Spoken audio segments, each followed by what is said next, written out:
Breathe it in.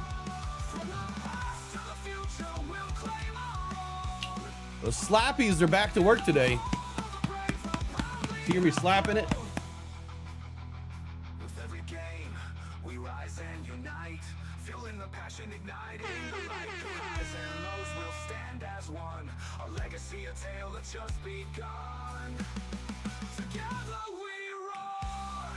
Together we grow. Detroit Lions will rise. With a heart full of dreams and the fire in our eyes. From the past to the future, we'll claim our own. In the home of the brave, we'll proudly have grown. So let's lift our voices. Let's turn it up loud. For the love of the Lions, we'll always be proud.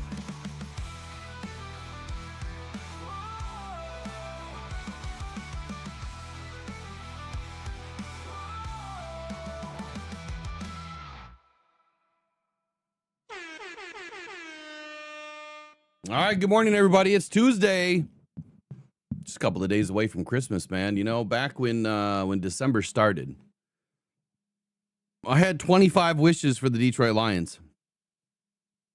And that kind of quickly fell apart as the losses piled up. And, you know, Eric and I were just talking off air for a moment, and it's the same thing that I was saying yesterday. We're going to have a conversation today about what Lions fans are talking about. And I get it. You're all hurt. You're frustrated. You're venting. You're pissed off. Hell, you're even attacking DJ Reader. And it's not acceptable to do that kind of stuff, man. I mean, what I love about it is the people that do it are just a bunch of keyboard warriors. I would love to see what would happen when you run into that player at the mall, right? Or somewhere. And what you would say then. Oh, hey, please give me your autograph. I got a pen. Oh, my God, you were so good last season. Really love your work, man. Let's not kid ourselves here. Keyboard warriors are just that. Usually don't have anything positive to say or anything valuable to say. All right, they live behind their keyboard. What I wish they would do is take that keyboard and maybe Google a little bit more on how the game of football is played and how teams are constructed and what it means to build a team for the future and now. And it's hard to do. So this morning on the docket, we're going to be going into Twitter wars. And I'm going to be pulling out some comments on Twitter, some things that I was responding to this morning. I don't know, about 5:30, 6 a.m., I just jumped on Twitter and I noticed there was a bunch of hate and smear campaigns and untruth. So we're gonna bring some of that in. We're gonna talk about it. I'm not going to dox anybody. I'm not going to throw anybody's names out there. But what I will do is we'll talk about it. Right? We'll give you my opinion. I'm sure Eric will have an opinion, and that's what we're gonna start with. Is what the hell's going on with our fans and why we are so quick to just throw everybody underneath the bus. But before I get rolling too deep, man, let me get the show rolling with Eric. Let me get him in here. Pressured by Hutchinson, he goes down again.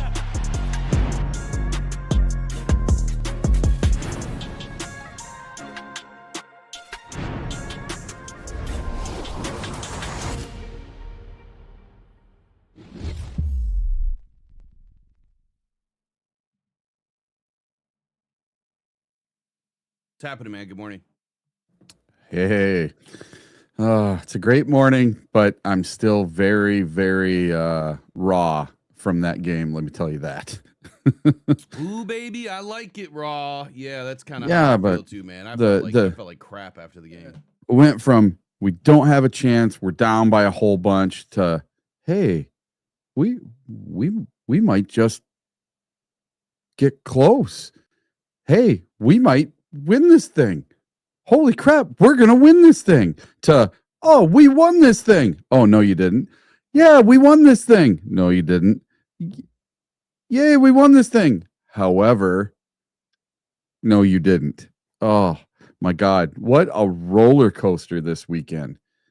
It literally just zapped the absolute fandom everything out of me.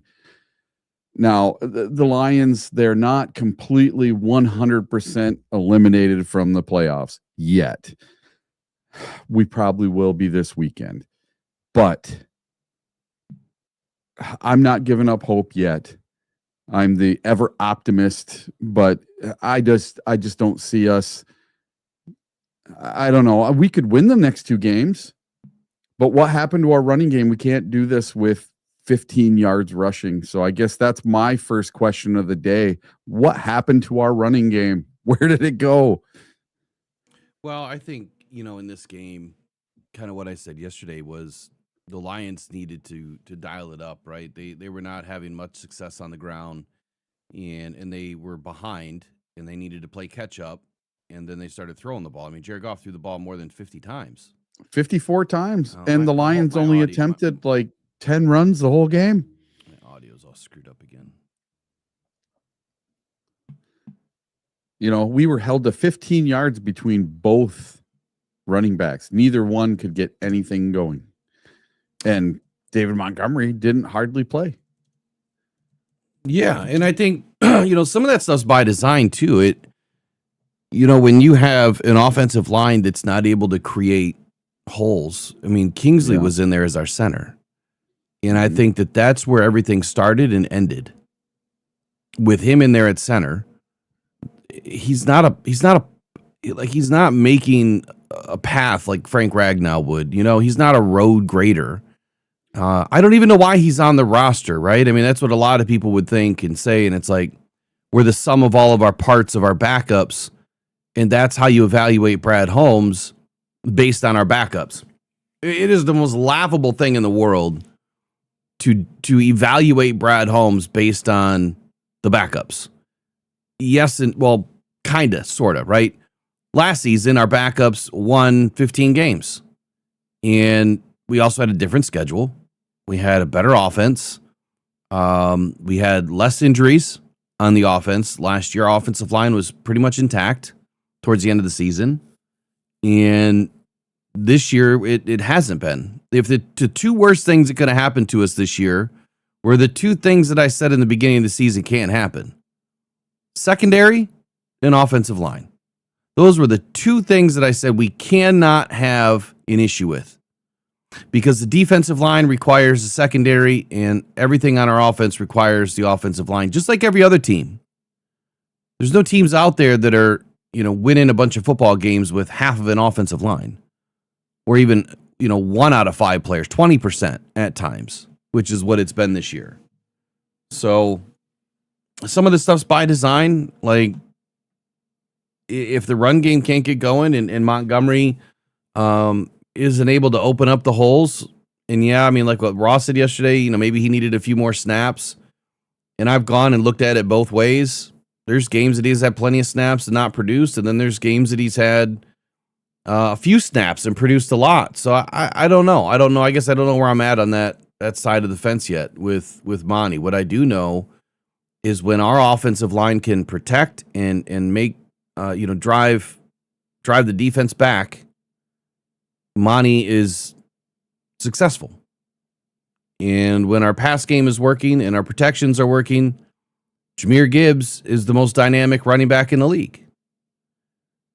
I mean, just look at what we have done to teams' running games over the last 3 seasons. Now, our run game has our run defense has kind of fallen back a little bit since the beginning of the season, but we've eliminated teams' run games and some of the best run games over the last few seasons. So it's just getting done to us. It's just coming back. It is what it is, man. It is what it is. Yeah, before we get too far along, I just want to say I love all you Lions fans. I love you guys. But some of these Lions fans drive me insane with their takes. Well, that's where we're going next. Yeah. And it's not... So I'm not hating on anybody. I just want everyone to know right now, I love all you guys. You guys are the best. Before we get into this. And I've always had the same feeling. That's why, I told everybody last week and yesterday, I mean, all week, like, apologizing on behalf of the Lions for ending, the season potentially the way it's going to end. But man, I just want some people to maybe use Google a little bit more, maybe study a little bit more, maybe listen to people that, and I'm not saying me, I'm not saying Eric, go listen to people that actually know what the hell they're talking about. Because there's a lot of crap on the internet. Just because someone has a channel and a microphone doesn't mean that they know football. Right? A lot of shit that they do is just to stoke your feelings and emotions and get you to click. That's it. And then get you to react. And you know that negativity sells. I know that negativity sells. I try not to sell negativity. It doesn't mean we won't have negative conversations or what are perceived as negative or tough or indifferent conversations, but we try to do it from a place that's rooted in facts and analysis, and that's I'm hoping what we can do in this next segment. So Twitter is on a whole different level when it comes to hatred for the Lions. And some of the things that I've seen are just downright despicable. On the Detroit Times, like I said, I am not going to call anybody out, and I don't think anybody that I'm responding to right now is in this chat today. They could be, I don't know. But on the Detroit Times, when I saw this, the Lions fans, this is a safe space. How do you feel about Brad Holmes? And I'm like, before I even open this, I already know how it's going to go. You're going to have some fans that are just highly uneducated talking crap. And then you're going to have a faction of fans that actually know what they're talking about trying to defend them. And then you're going to have people in the middle that really don't have a clue or a feeling or, an opinion either way, but they're just participating because they're angry right now. So here's the first thing that pops up. This is how I feel about Brad Holmes. Incredible success drafting offensive, skilled players, some of the best players in the world. However, that does not win your championships. Defense wins your championships with a competent offense. This model will blow up in his face, or it already is. Okay. My response, defense does not win championships in this league. Haven't in over 15 years. You might want to catch up to the league. You can only say the last 2 Super Bowls have been defensive driven. Besides that, offenses have won. I've gone over this many, many, many, many times here. I've shown everybody the stats. We've gone through the last 20 Super Bowls. And typically you have a number 1, number 2, number 3 rated offense, and the defense isn't even close. Usually a top 10 defense. In some cases, you have a 20th ranked defense and a top 10 offense or a top 5 offense or the number 1 offense. But when you go and watch the games and you see how the games actually played out, unless there's a bunch of turnovers, I get it. Last year, there was 6 sacks by the Eagles. But when you look at where the sacks came, the time they came in the game, they hardly did anything to really affect the game. Why? They didn't happen on 3rd down, forcing the other team to punt, right? Or they didn't happen on 4th down. Now, I'm not saying all of them didn't, but the majority of them didn't. So unless they're flipping the field, unless they're creating turnovers, the sacks are kind of meaningless. It's just another tackle behind the line of scrimmage. And I'm not saying that sacks aren't warranted. I'm not saying that they're not needed. I'm just saying that they have a time and a place. But defense overall, yeah, you do need a competent defense. You need a good defense to win a Super Bowl. Without a doubt. I mean, I've been saying it for the last 2-3 seasons. Man, if the Lions can just have a top 10 defense, With their number 1 rated offense, that is our best shot at winning a Super Bowl. You need to be able to stop the run, force teams to be more one-dimensional, but you have to be able to shut the guys down one way or the other on whether it's passing or running the football. And the Lions were doing that. They were shutting down the run. And then when our secondary was healthy, they were doing a good job, there as well. This year has been a case of injury again. So defense versus offense winning championships. What I think is most important to take away from that is the league has changed. All the rules have changed to help offenses over the middle of the defense. They're allowing receivers to be untouched going across the middle. They did that for a reason. They wanted more points scored. The NFL knows that fans want to see scoring. They don't want to see a 6-3 game. They don't want to see a 10-7 game. They want to see a 31-27 going into the fourth quarter kind of game. That's what they want to see. All the cardiac games. What is your take on that? In today's NFL. Oh yeah, today they want high scoring, high flying games because when let's say just like a couple of years ago in the NFC Championship game when it was the Bills and the Chiefs and it went to overtime. That's the whole reason they changed overtime. So it's not sudden death. They can get another 10 minutes of commercials. They can get another 10 minutes of everything because it's high flying, high scoring, and you give each team a chance to score now, where they didn't do that before. Why did they do that? So they can make more money. And they make more money when fans are engaged and the teams are scoring at will. So they've done everything they can with rules to change it so the DBs can't put their hands on them. The DBs can't hold them. The DBs can't jam them. They can't do anything to them beyond 5 yards. And you so much as look at an offensive wide receiver half the time and you get a flag, whether you touch the person or not. I've seen it. This is totally a changed league now, and they want high scoring, high flying games. Look at the over under on most of the Lions games. It's always 50, 55 points for every single Lions game this year. This next game is the lowest one I can remember all season long. It's at 45.5.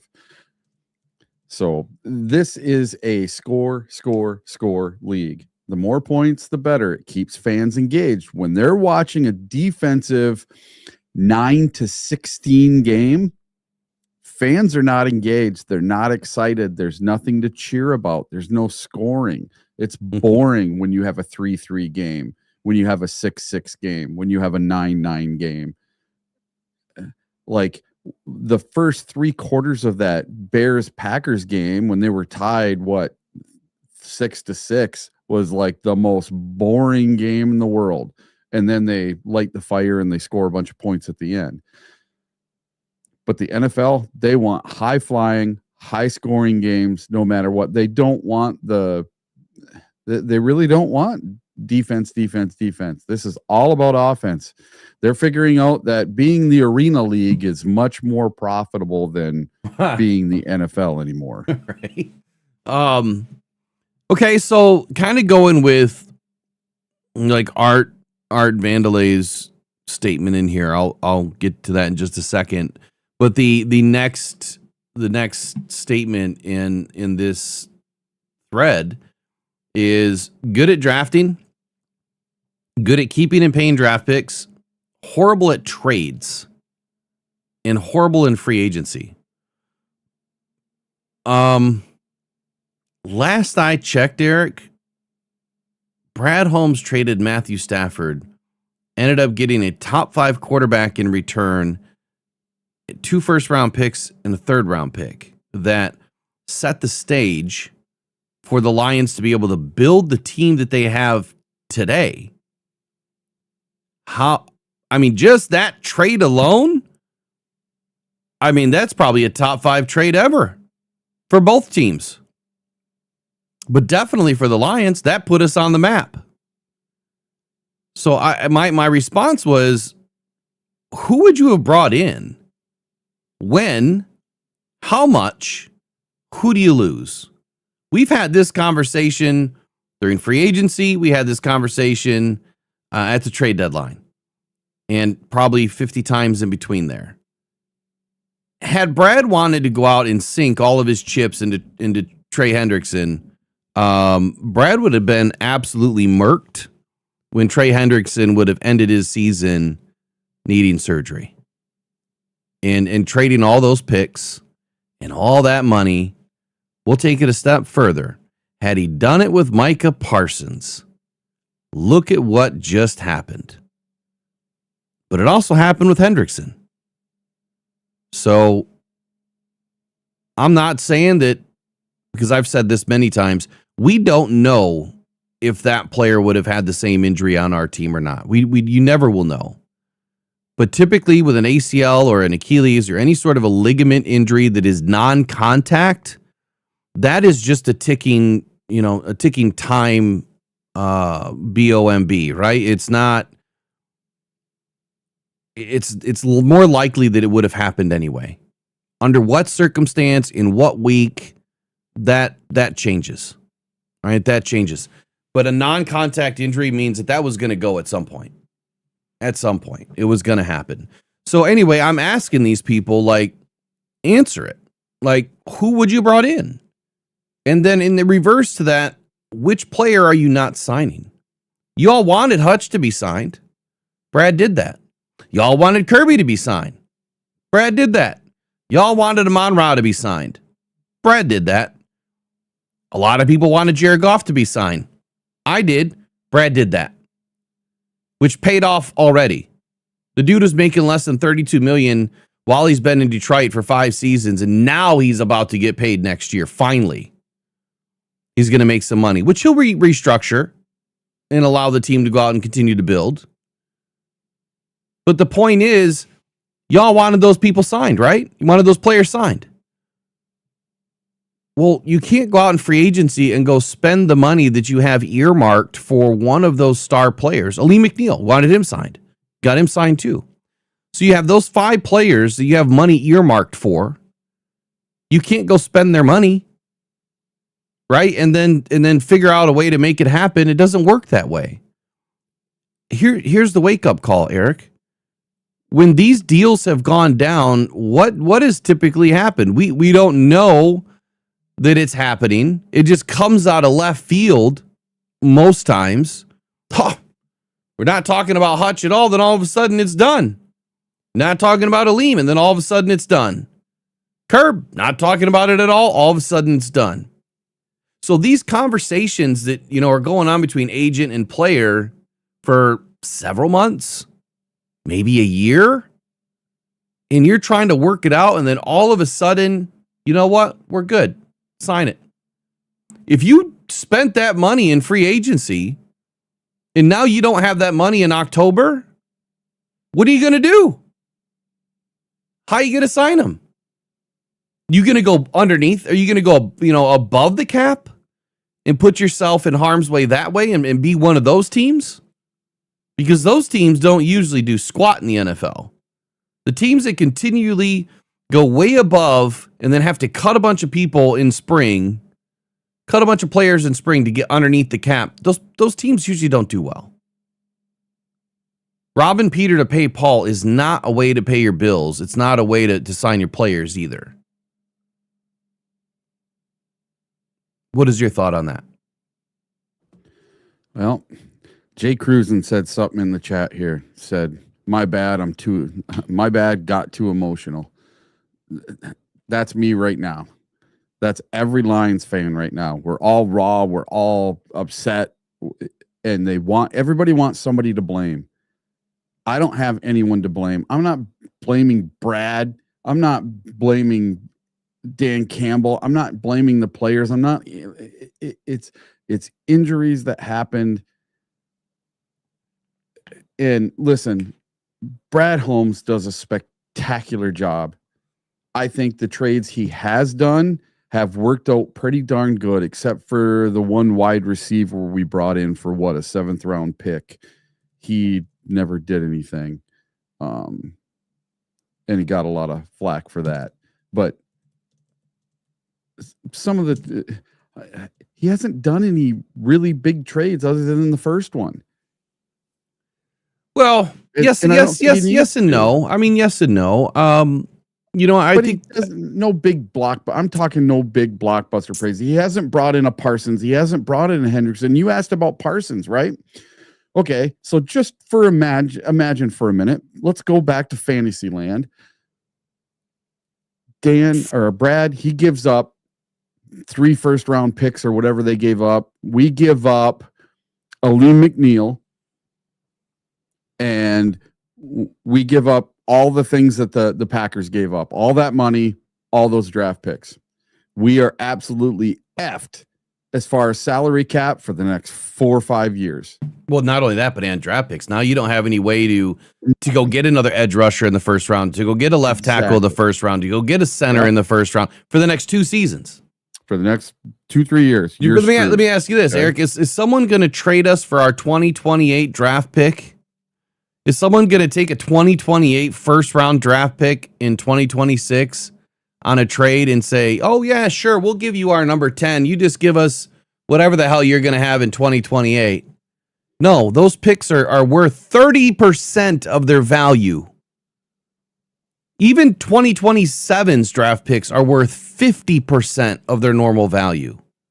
Mm-hmm. This is what I love about fans, that I get it. Everyone has an opinion, and you're not wrong for having your opinion, right? You're not wrong for having your thoughts. You're not wrong for how you wish this team would be GM'd or built or whatever. You're not wrong, right? None of us are wrong. That's your love, right? That's your kindred spirit for your team. I get it. I appreciate it because I'm the same person. Trust me, I was a hothead about this team, but I was never a hater. There's a difference. I was a hothead because I wanted better, but I was never a hater where I was like, get rid of this guy, get rid of that guy. This guy sucks. This guy's family's ugly. Whatever these people are saying, it's terrible.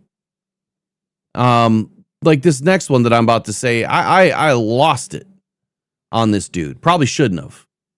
Can I finish that thing? Yeah. I'm sorry. Go ahead. Okay. Sorry. So Micah Parsons, we get him. All that stuff happens, right?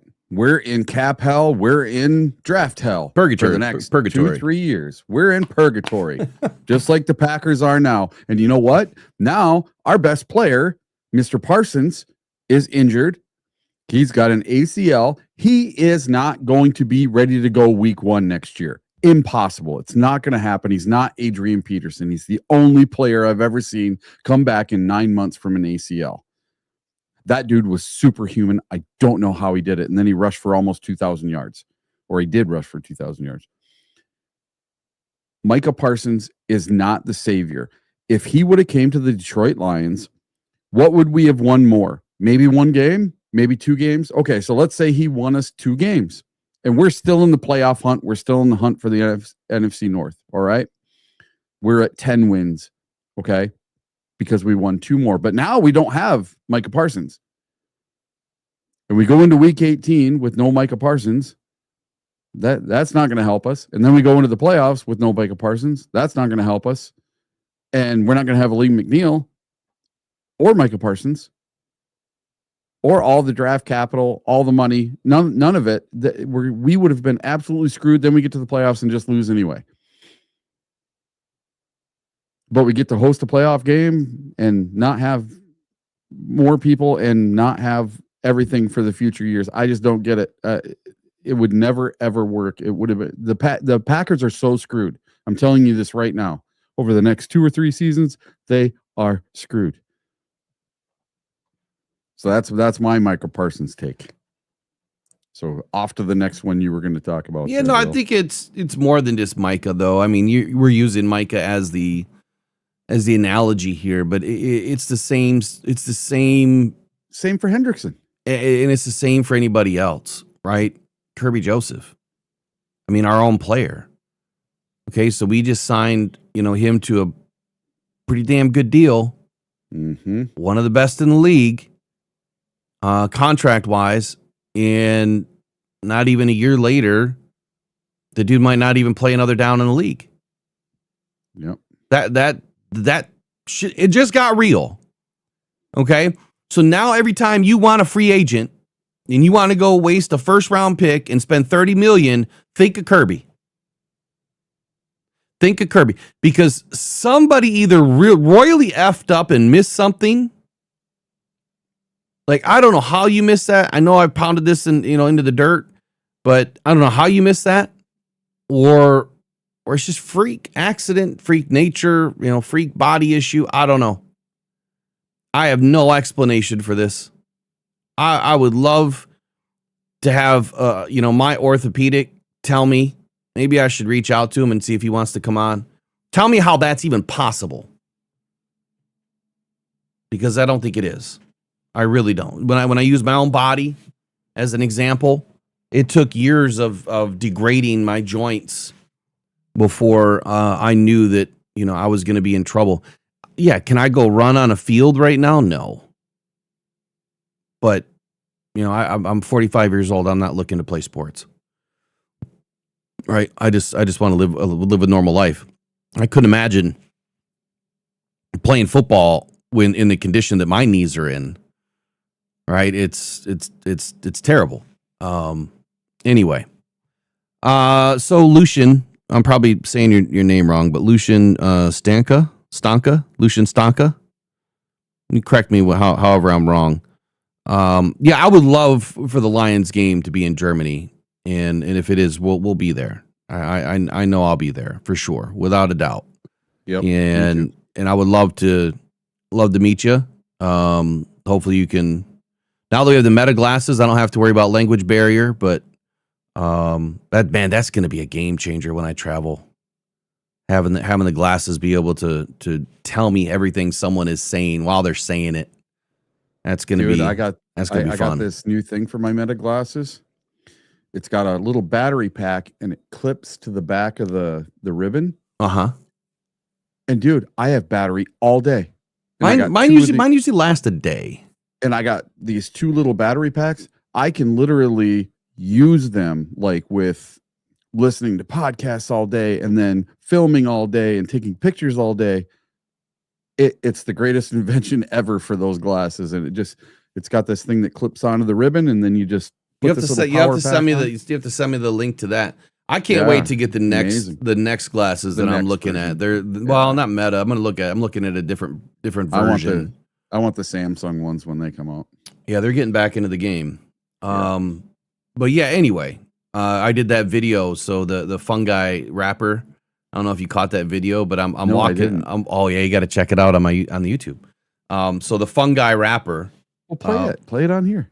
Okay, I will. Can you bring it up? I'll do it in a minute. But anyway, I'm walking and he's playing music and he's talking and I'm like, what is this guy all about?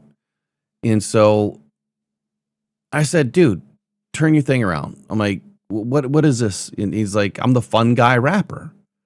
And I said, okay, what does that mean? Because he's got a mushroom hat on and I'm like, fun guy. Okay, fun guy. Get it. Great play on words. Super smart. And then I heard someone say, hey, I just saw you in Pittsburgh last week.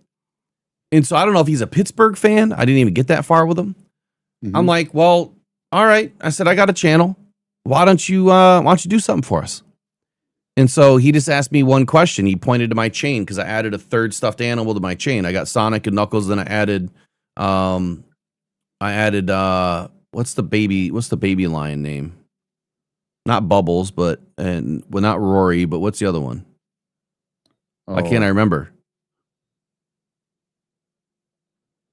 Either way, I added that to my chain. Yeah. I don't remember. I added that to my chain.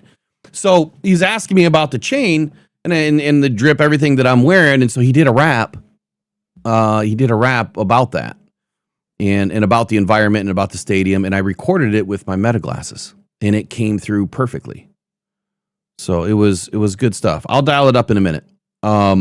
Let me get into this next one because this next one really pissed me off. And it should piss you off too. Let me find it here. I don't think it was deleted yet. I probably should have deleted some of mine. Just excuse my language on my Twitter over the last 48 hours. Oh, God. And me getting after people because, man, they Listen. really have driven me off a cliff. I had to put out something yesterday because one of my, I don't know, followers or friends on Facebook put out this big rant about people dressing up and going to Lions games. And I went off. And then I made this big post because all these people saying they haven't seen my posts until the last 2 or 3 years. And I'm a bandwagon fan and all this. They said that again? Yeah. Oh, yeah. So I got some receipts. I went back 13 years on my Facebook and I pulled up 40 or 50 of my posts and I screenshot them all and I put them in this big giant post and said, here's my receipts. I am not a fair weather fan. My tattoo of bubbles that's on my right leg, I got before most of these people were born. I got it back in the 90s, back when the Silverdome was still standing. When we were playing in the Silverdome. That's when I got my Lions tattoo. It looks like bubbles. It doesn't even look like the Lions logo now. So I just get sick of these people saying, well, I've never seen none of your posts for the last 2 or 3 years. Okay, whatever. I've been doing nothing. See, before this podcast, before the last 2 or 3 seasons, I posted every single day about the Lions just because I wasn't in your group or you didn't know who I was before 2 years ago. Doesn't mean I wasn't posting about the Lions on a daily basis every day, 365 days a year, because I always did. I wasn't.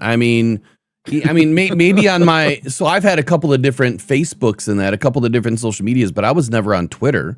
But on Facebook, that's how I got noticed. I mean, that's where, that's where, some of the media companies were reaching out to me and wanted me to write for them.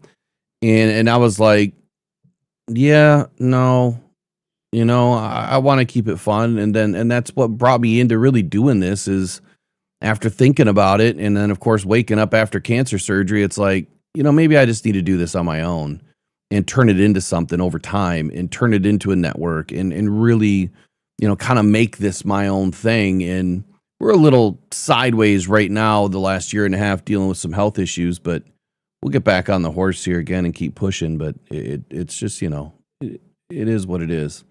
So here we go. This one, because I don't want to say what this dude said. I'm just going to show you. You guys can read that for yourself. This fat F was a complete waste of a first-round pick. How disgusting. How disgusting is that? Yeah. And I hate how people are keyboard warriors and they want to judge players just based solely off what they see on TV for 3 hours one Sunday out of 17. I just don't get it. Oh man. You know what this is? This is not overreaction Monday. This is overreaction week. And it's been this way because this is the first time we've lost 2 in a row. We've went win, loss, win, loss, win, loss, win, loss for the last 8-9 weeks. We're losing more than we're winning now. It's just an infectious, I don't know, keyboard warrior negative mentality that is taking over this Lions fan base right now. Well, it is. When people talk online, they say stuff they would never say to that person to their face, ever. I dare one of them to go up to Tyleik Williams and tell him, man, you're a fat F and you suck. You were a waste of a draft pick. I'd love to know what the guy would say back to you. Well, I don't think he ever responded to me, but what I will say is this. He's a Michigan fan. And so a lot of this is rooted in the hate for Ohio State. And this is where a lot of my issues come with fans today. Now, I don't have any issues of your fandom of your college team. Not one. You know why? I could give a rip what happens on Saturdays. when this is the NFL. When that player moves on to the next level, they are no longer a member of the Ohio State Buckeyes, right? They're no longer a Minnesota Golden Gopher or whatever the hell they are. They're no longer a Michigan State Spartan or University of Michigan Wolverine. Yeah. You know what I'm saying? They're no longer a Saturday football player. Hell, Aiden doesn't even go back to Michigan. He's been back like once, maybe twice. There's a reason for that. We'll find out next week or when the guy that I met this past weekend calls in or comes on the show. Enlightening stuff. But when I see this and I'm thinking, okay, what is this guy really trying to say? Is it really just because he's an Ohio State Buckeye hater because he's a University of Michigan fan? Or is there something else to it? Well, then he goes on to say stuff like this. The Detroit Lions are a very poor coached and disciplined team.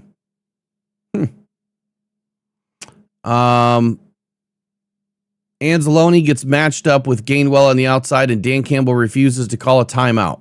Coaching malpractice. Okay.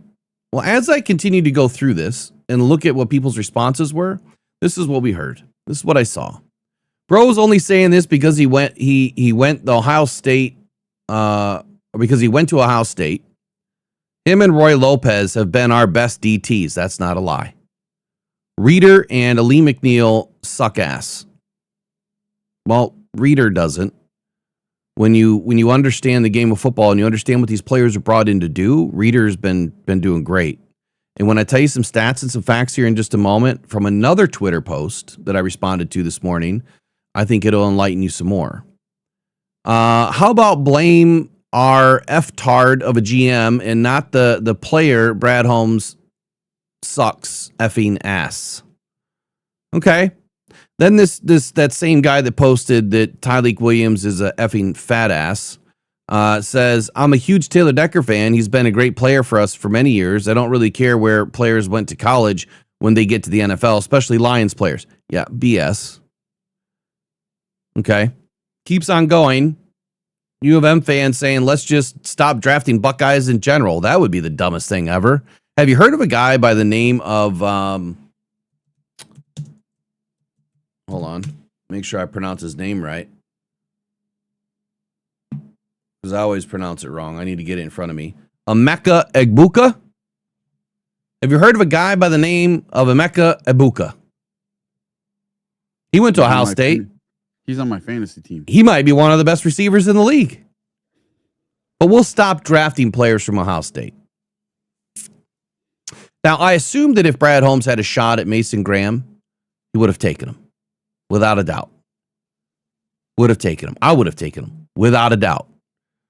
And there's a reason why, like players in 2023, like Mozzie Smith, even though he didn't work out as well as he should have so far, there's a reason why I wanted him.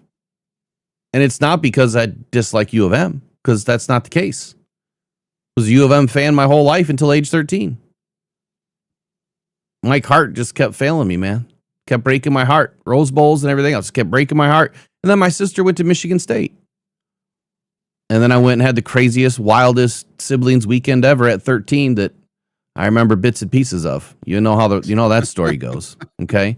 You wake up the next morning at 9 a.m. and you turn to your left and there's a tarantula staring at you. You turn to your right, there's a scorpion staring at you. You look all around, there's snakes and caimans, and I'm in a room full of these crazy species. And I'm like, this is college life. Hell yeah, MSU, let's go Spartans. I was 13 years old. I took some classes at State too, but that's beside the point. I think that Lions fans forget that J-Mo went to Ohio State. Chris Spielman went to Ohio State. Yep. So you got to separate Saturdays and Sundays. To me, I don't watch college football. I might watch 2, 3, maybe college games until I watch the national championship and I watch the Michigan Ohio State and sometimes the the Michigan State Michigan game. That's it. I can't even call myself a Michigan fan. I can't call myself a Michigan State fan. When I was in high school, I played football and we had to have a practice jersey, right? So I went up to Benjamin Franklin and I bought the only jersey that was available up at Benjamin Franklin that would fit over my pads. And it was a vented, like, had holes all over in it. So the air would go through it. And it was a Michigan State jersey. So I always rooted for Michigan State until they played Michigan. And then whoever had the better chance to make it to the national championship, I would root for that team, or whoever was the underdog, I would root for that team for the year. I never really had one or the other that I always rooted for. I always liked State and I always liked Michigan. So for me, it's this simple. You just have to remove your Saturdays and Sundays. It's really hard to do. It took me a long time to be able to do that. I don't watch as much college football as I used to because this takes up so much of my time. What I do watch is a ton of college tape, though. I don't watch the games because I need to take the time to watch the film to do draft work. I don't have time to watch all the games and all the NFL games and to be able to talk somewhat intelligently about the damn sport. But as this thread keeps going, it goes on and you have people saying, well, let's just stop drafting, Buckeyes in general. Dude says, I agree. And then he says that pick never made sense. Someone said that pick never made sense from the moment it was announced. Anyone that watched him in college could see he wasn't a first round talent. Wow. Okay. And then this dude says, could have gotten him in the 3rd or 4th round. No, he was literally going to be drafted next had the Lions not taken him. That came out a couple of months after the draft.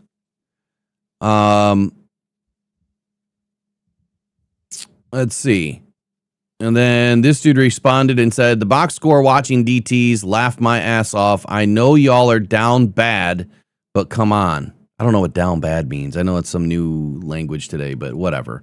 Watch him get completely wiped out on the Steelers' long TD run. Guess what? It wasn't Tyleik. And it depends on which TD run you're talking about. Did I not show everybody yesterday how there was 3 holds?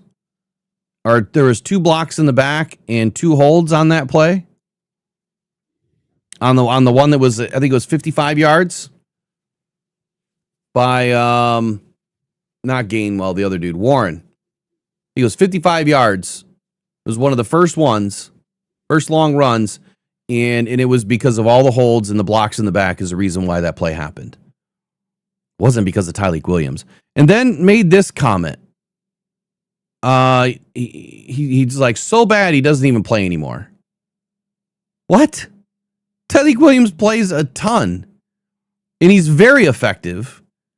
So let me transition off Twitter for just a moment to, well, we'll stick with Twitter. But there was another bit of information. Now, not bashing anybody, but I want to use this as an opportunity to maybe educate and show what stats really mean and what we're really looking at. Okay. So Tyleik Williams sucks apparently, and he hardly plays anymore, and he's terrible against the run. That's what I've heard, right? And then there was another post that came up about the Lions run defense. And it says the Detroit Lions run defense from 2024 to 2025. 2024, with worse personnel, performed way better. Regression in 2025. Can't blame injuries with the D-line. 2024 rush defense, 5th in the NFL. Reeder, Paschal, Agudi, Za'Darius, David Long, AQM, Pat O'Connor, Levi O, Ben Nyman, Miles Adams. Well, first and foremost, Za'Darius Smith was one of the worst run defense grades in the league. Terrible against the run. Terrible against the run. 2025 rush defense, 16th in the NFL. We are actually 13th. Hutch, Davenport, Reeder, Lee McNeil, AQM, Tyleik, Lopez, Wheat, and Barnes. I don't know why Barnes is listed. If you're going to list Barnes, then you need to list Anzalone and Jack Campbell too. So if we're talking just D-line, it's Hutch, Davenport, Reeder, McNeil, AQM, Tyleik, Williams, Lopez, Wheat, and Lacey, right? But Lacey's not playing. So here's my response. Narratives are better when supported with facts. First, the Lions are 13th against the run, and we're top 5 through week 9. To understand who or what matters most in the context of run defense, you must understand the run fit hierarchy. However, using your context, the context of this post, aim solely at the D-line, let's see what or who the real problem is this season. Stopping the run is a full unit responsibility, but certain positions carry far more weight. A defense's ability to stop the run comes down to gap control, edge control, leverage, tackling, and fitting the run as a coordinated 11-man structure. Number 1, defensive tackles. They are the most important run defenders. Control the A and B gaps. They eat double teams. DJ Reader. Keep linebackers clean. Force the running back to bounce or hesitate. Collapse interior run lanes. If your DTs lose, your run defense is dead, period. Lopez, Williams, Reeder, all solid versus the run. McNeil, not so hot this year. He is the worst of the DTs through his limited half of a season coming back off a major injury, right? Not going to excuse him. At this point, he should be better. He should be playing better. Number 2 most important part to the run defense is your defensive ends. They need to set the edge. They need to prevent outside runs, force everything back inside, maintain, contain versus stretch, toss, and boot action. Lacey, 0% missed tackles on 115 snaps. Now, the snaps in this context are only run defense. So we are removing pass rush. We are removing pass rush double teams, triple teams, and chips. Only run defense. Okay? And you can segregate that in PFF or whatever, system you're using. AQM, 0 missed tackles through week 4. 14.3% thereafter on 78 snaps. He's only played 78 snaps against the run this entire season. Davenport, 20% missed tackle rate with only 95 snaps against the run after his injury return. 0 missed tackles weeks 1 and 2. When he was fully healthy, didn't miss a tackle. 20% thereafter since week 13. Aiden Hutchinson, 13.8% missed tackle rate against the run. He is ranked 84th out of 225 players with a minimum of 230 snaps. The reason why I use the custom rate of 230 is because when you start to go above that, there's not many players that have played more than 230. It gets very few and far between. He's 104th out of 279 players with a minimum of 200 snaps. And he's 200th out of 518 players with a minimum of 100 snaps. Overall ranked 70th of all 93 defensive linemen with 200 snaps. And he's 31st of all 42 edge defenders with 200 snaps minimum. He's trash buckets against the run. So if you want to talk about our run defense, it starts there. He is one of the highest paid, or second highest paid in the league at his position next year, or whenever it hits, right? He got a $30 million signing bonus, whatever it was this year, so he's pretty well paid this year, over $20 million. And you are 31st of 42 edge against the run? But we're talking about Tyleik Williams? Really? Tyleik Williams. Hold on. I got more on Tyleik Williams here. Let me pull this back up. Tyleik Williams has a 5% missed tackle rate. Through all of the same metrics that I've given you. 5%. Here's your missed tackle rates. Amik Robertson, 40.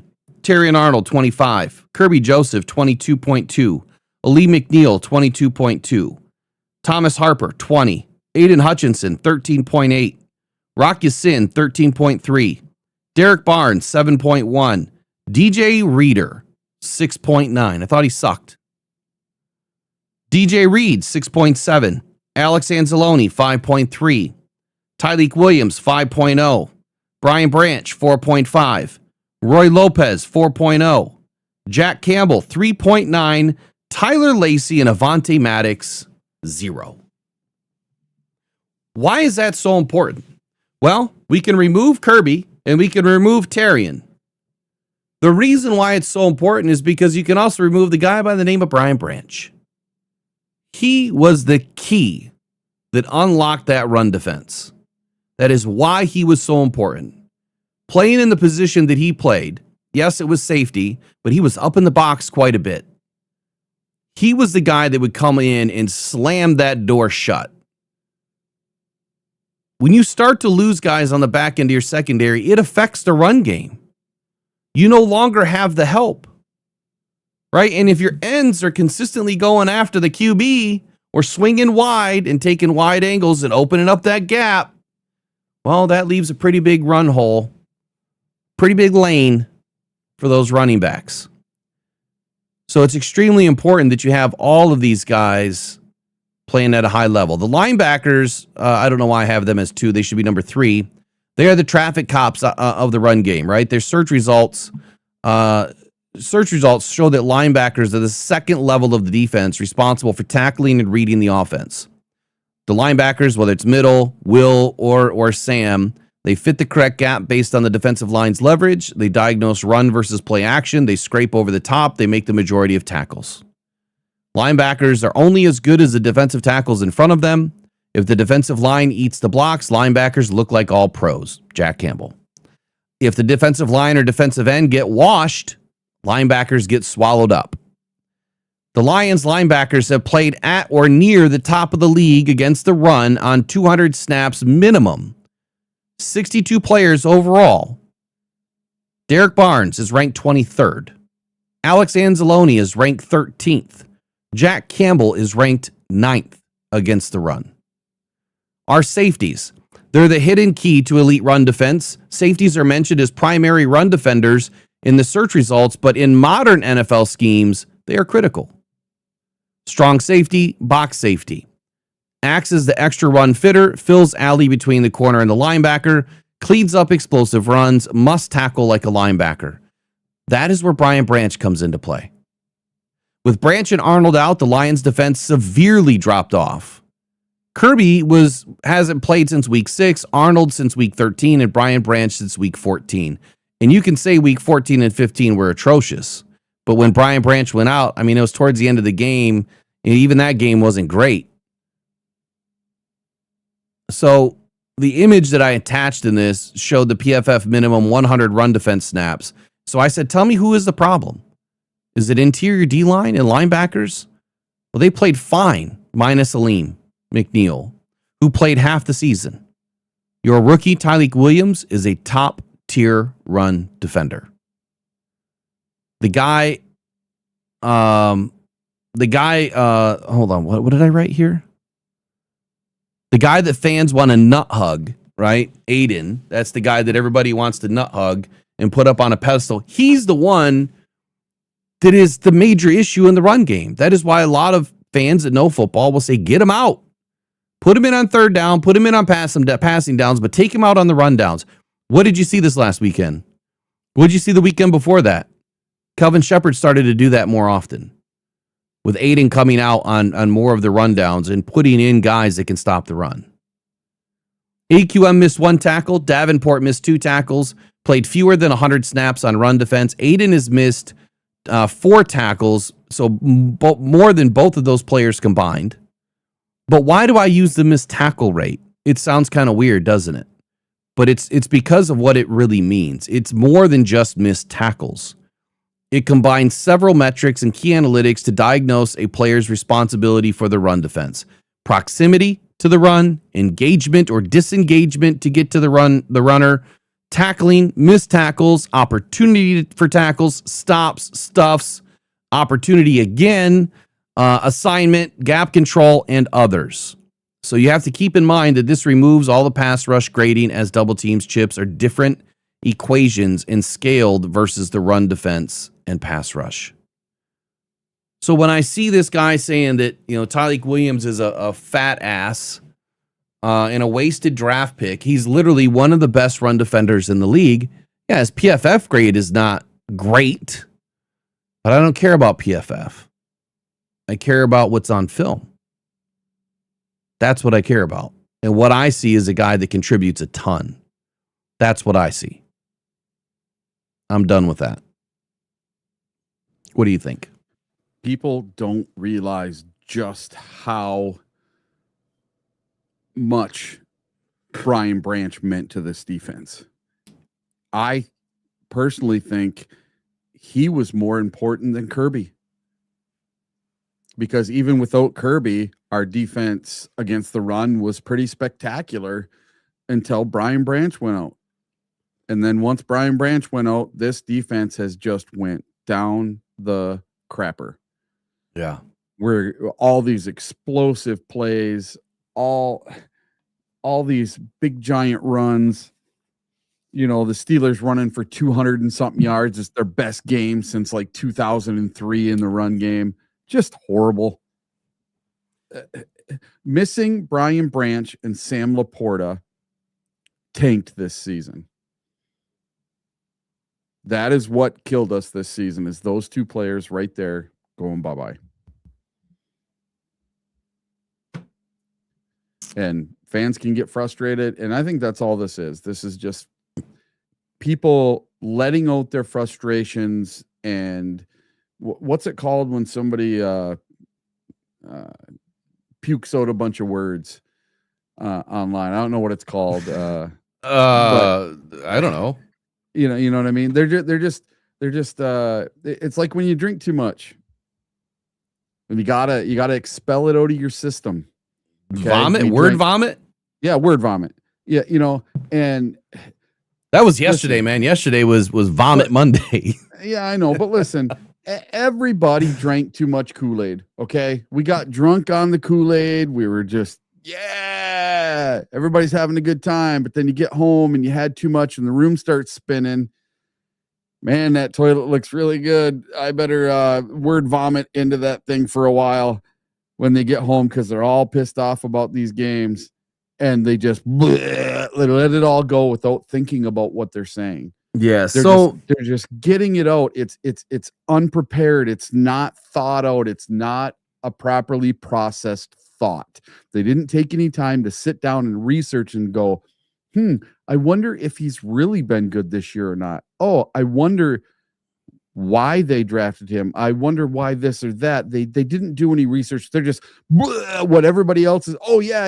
And gang mentality, wolf pack mentality. When one person starts saying it, another person starts saying it, and then everybody starts saying it. And that's exactly what happened with the DK thing, with them saying the guy's a racist and all that. It's the exact same thing.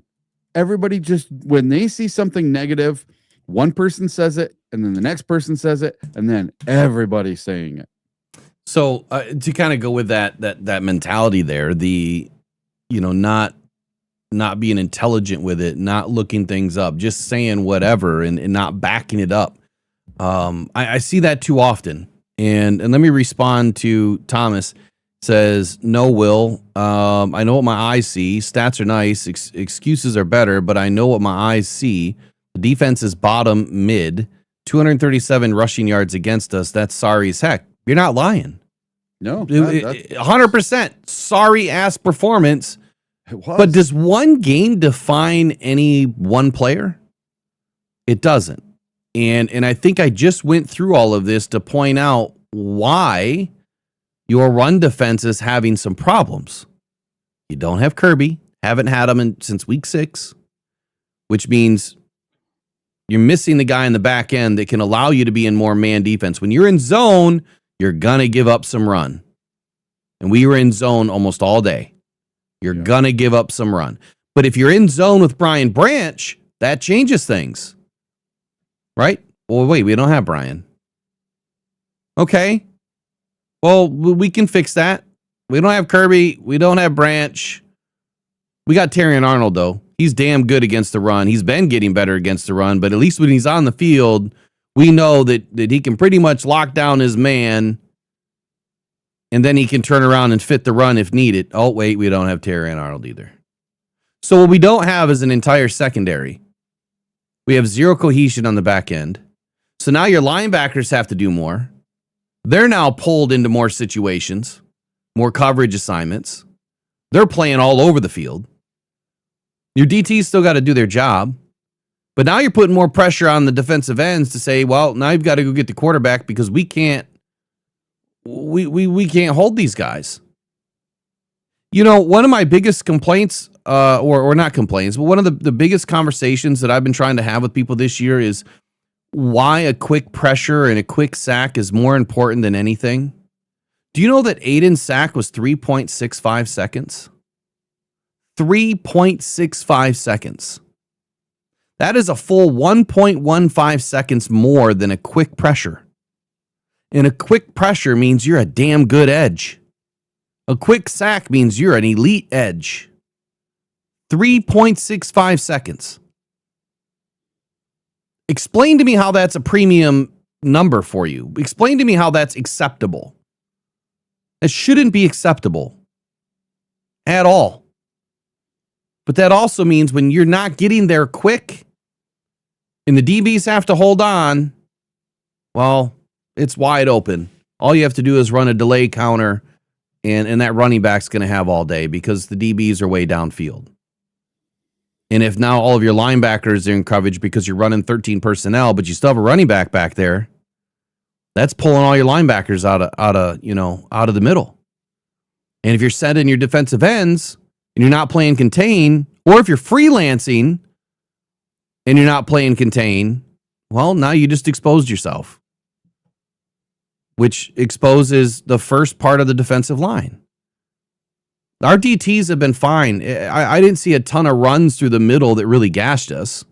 Yeah, they got some small chunk plays, 4 and 5 yard runs, but they didn't gash us through the middle. The big runs came off the ends, came off the tackle.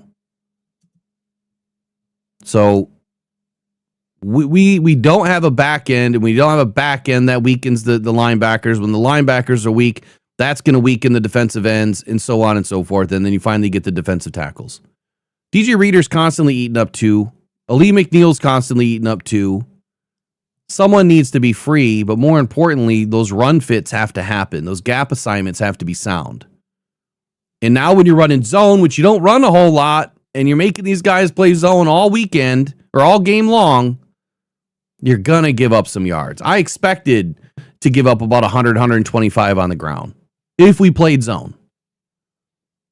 Doubling that, it's not acceptable, but I don't think that one game is going to define us. I think that this comes more on the head of Calvin Shepard not performing some in-game adjustments, but it doesn't define him either. It's just one game. And as far as a rookie goes, I don't know what like, when did we wake up and believe that it was okay a rookie was going to be an all-star in year one? When did we start thinking that? That's what I don't get. When did we start thinking that rookies were going to come out the box as all pros in year one? One, that is extremely rare that they're an all pro in year one. But number 2, that they're even ranked in the top 10 or 20 of their position group. That's extremely rare too.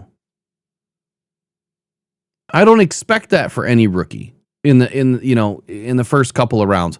Why should we expect it for any rookies in the 3rd, 4th, 5th, 6th, and 7th round? You shouldn't. I think where Tyleik Williams' trajectory is headed, he's going to be one of the most dominant defensive tackles in this league. Wait till his body gets another full offseason and another transformation. I'm willing to bet that Tyleik over the next couple of seasons is going to lose a lot of the baby fat, which is not slowing him down. He needs to wait. He's pretty quick. He's actually really quick off the line. But as he tones up, adds more muscle, gets faster, and understands the league a little bit better and the speed of the game, he's only going to get better. But he's not our problem. Not even the least our problem. He's not. A couple more here on Twitter, and then we'll get out of this, man. This has been an hour long. Let's see. Man, Twitter is it's so toxic. It's so toxic. All of social media is, It's killing our society. Yes. Because everybody's a keyboard warrior and they can say whatever they want. Yep. Until that individual, sees you out in public, and then it's like, what are you going to say now? Yeah, but they never do. No, they'll just run or dial 911. Yeah. Where's my replies here? Now, again, I'm a little out of character with some of my responses to some of these people because it's just enough's enough. Like we need people to do some research, and I invited everyone just come into the show. Just listen for a month and see the difference. I'm not saying you're going to learn something. I'm not saying I'm smarter than you. But what I am saying is that we're going to have some actual conversations about things that's rooted in fact. The rest of what I'm seeing in here is Brad Holmes is a failure. Brad Holmes is a failure. Brad Holmes is a failure. Dude went on a receipt tour and now can't back it up anymore. Goff is going to get Holmes and Campbell fired if they don't move on from him. He's not an X factor, and Campbell doesn't coach how he should with him at quarterback. Watch Seattle with Darnold. They protect him. Goff isn't a fit. How the hell does that last sentence even make any sense? Watch Seattle with Darnold. They protect him. Okay. Goff isn't a fit. Are you saying that the Lions offensive line is intentionally not protecting Goff? Is that what you're saying? Or are you saying that our offensive line is not good enough and they're not able to protect for Goff? I don't get it. But to say that Goff is not an X factor, the last time I checked, that dude is on top of this league with some amazing stats, amazing play, amazing comeback wins, some of the craziest drives I've ever seen, some of the most crisp passes I've ever seen. Gets the ball out plenty quick. In this game, I don't know why we didn't get it out a little bit quicker, but that would speak to maybe Jameson Williams has the least amount of separation than all of our other receivers. How is this fastest guy in the league or one of not have any separation? So you have to take that into consideration. If your guy's not getting open, what's Goff going to do? He has to continually go to Amon-Ra St. Brown because he has 4 yards of separation. And J-Mo's barely getting 2.5. But we're going to blame Goff. Because Goff is the one out there running the route too. What were you going to say, Eric? This is my biggest complaint about social media. Everyone that wants to blame Goff, everyone, they all want him gone. They all want to shoot him off into the sun.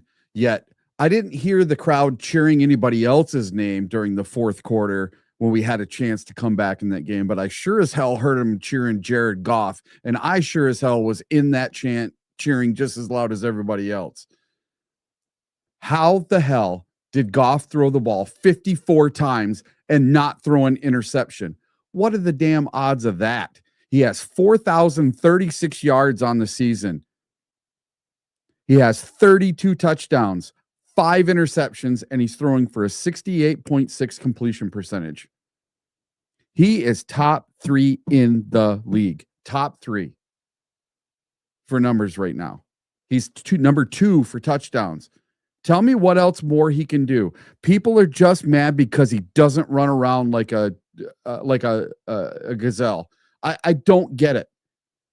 I would rather have a pocket passer like Tom Brady than Trevor Lawrence or whoever you want. I'd rather have Jared Goff than any other quarterback in the league right now. Seriously. The guy is a warrior. His mentality, the way he does everything, the way he handles himself. I would take Jared Goff over any other quarterback in the league right now. And I've put all my eggs in the basket for Jared Goff this season. He is my quarterback in fantasy football. Okay. And I played him over any other quarterback when I can use him, because I know he's going to put up a ton of yards and I know he's going to put up a ton of touchdowns. And you know what? Both of my fantasy football pay leagues, I'm in the Super Bowl. I was the number 1 seed. I had the bye week and I crushed it this week. I crushed both my opponents. And you know who I had at quarterback? Jared Goff. So I don't know why people are so pissed off about Jared Goff. He's not losing us games. He's not throwing interceptions this year. Hell, he had a game last year with 5 interceptions in one game and still won the game. Well, This I mean, year, speaking he's to got 5 on the whole season. yeah, speaking to fantasy, I mean, that's fantasy. It's part of it. But in reality, Jared Goff is one of the best in the league. He should be an all-pro this year. He won't be. You can't deny it. You can't deny his ability. You can't deny what he is. It's the processing that is more important. You can have the best arm, the fastest feet, the oiliest hips in the world. But if you don't have any vision, and if you don't have anything from the neck up, you're going to wash out. Look how many quarterbacks come into the league from college as the best of the best. I mean, the most purest this, purest that, and they wash out. What was his name? Hold on. Well, I got a question for you, Will. Oh, yeah, go for it. You always say that anytime you ask a quarterback to throw more than 30, 35 times, you are asking for at least 1 interception. And then when you ask a quarterback to throw over 40 times, I think you said, then you're asking for 2 interceptions. How the hell did Goff throw the ball 54 times with no interceptions? Well, I can tell you, because he's smart, number 1. But number 2, you know, the dirt ball that I know you love, when he's throwing the ball into the dirt, that's done by purpose, man. He knows that he doesn't have anything open. He knows that the pressure's coming. And so instead of taking which he's not taking the penalty either, right? He's not getting intentional grounding very often.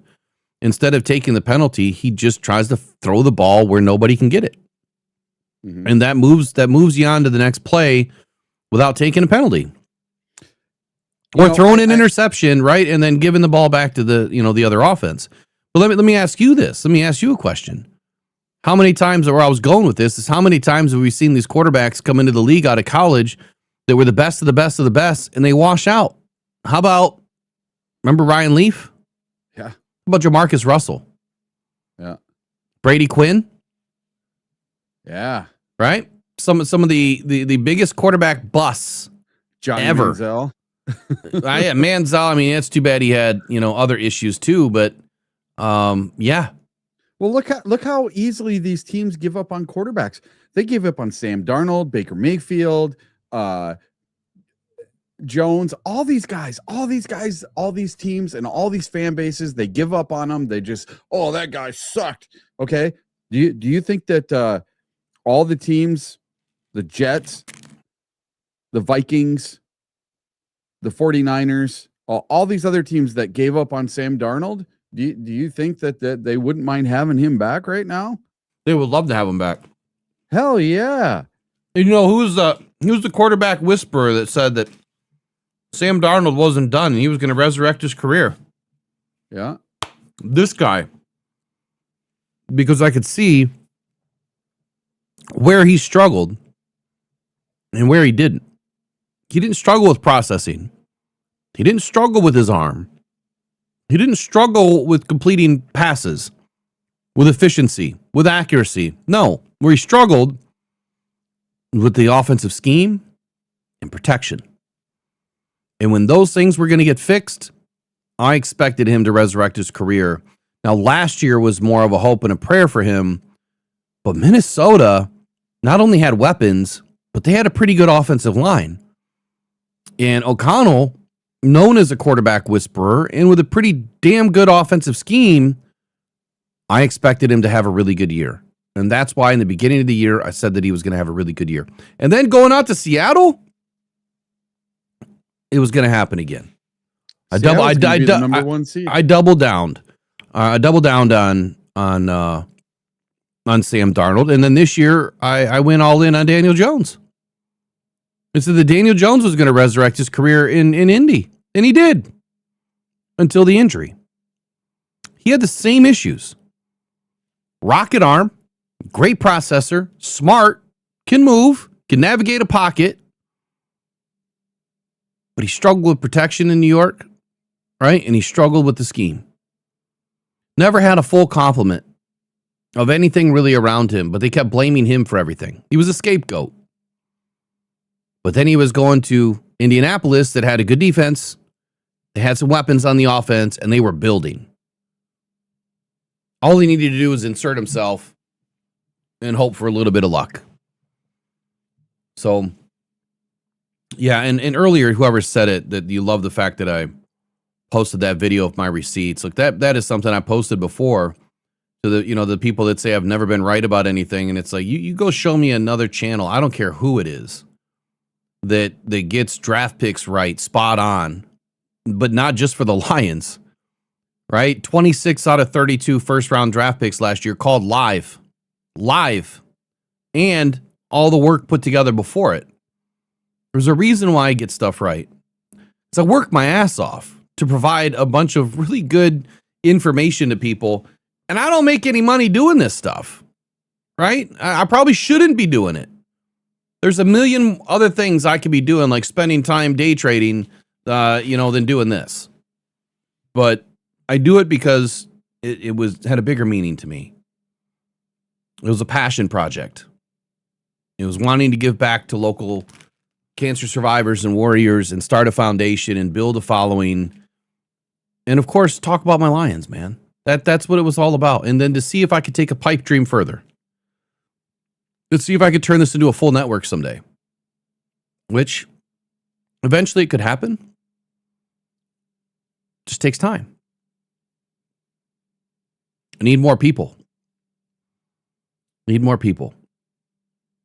All right, let's take a quick break. When we come back, what's the first thing you want to get to? Eric? Let me see. Let's talk about the Vikings a little bit.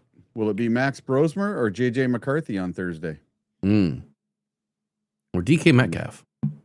We can do that first. Let's do that one first. All right, I'll be right back. DK Metcalf might be in more trouble than we thought. All right, right back in, 30 seconds or so.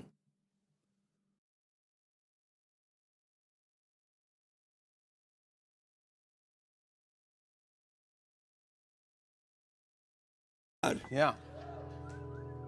On my phone was Peyton Manning. He said, Jeff, I feel your pain. Yeah, welcome to the Lions Den. Will you join me in exorcising the curse of Bobby Lane? Just like that, we started winning.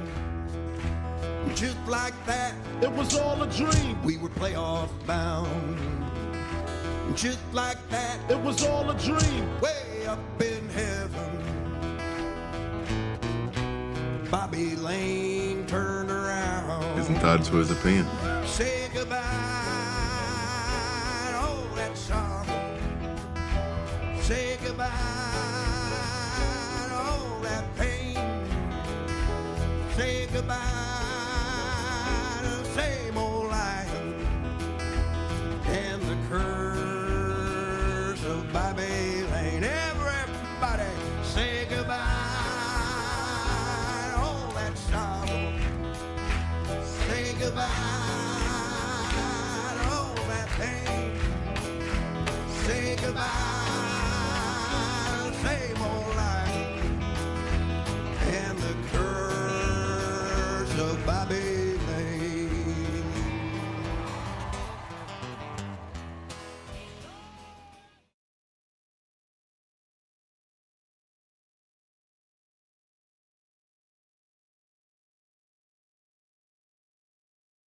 Pressured by Hutchinson, he goes down again.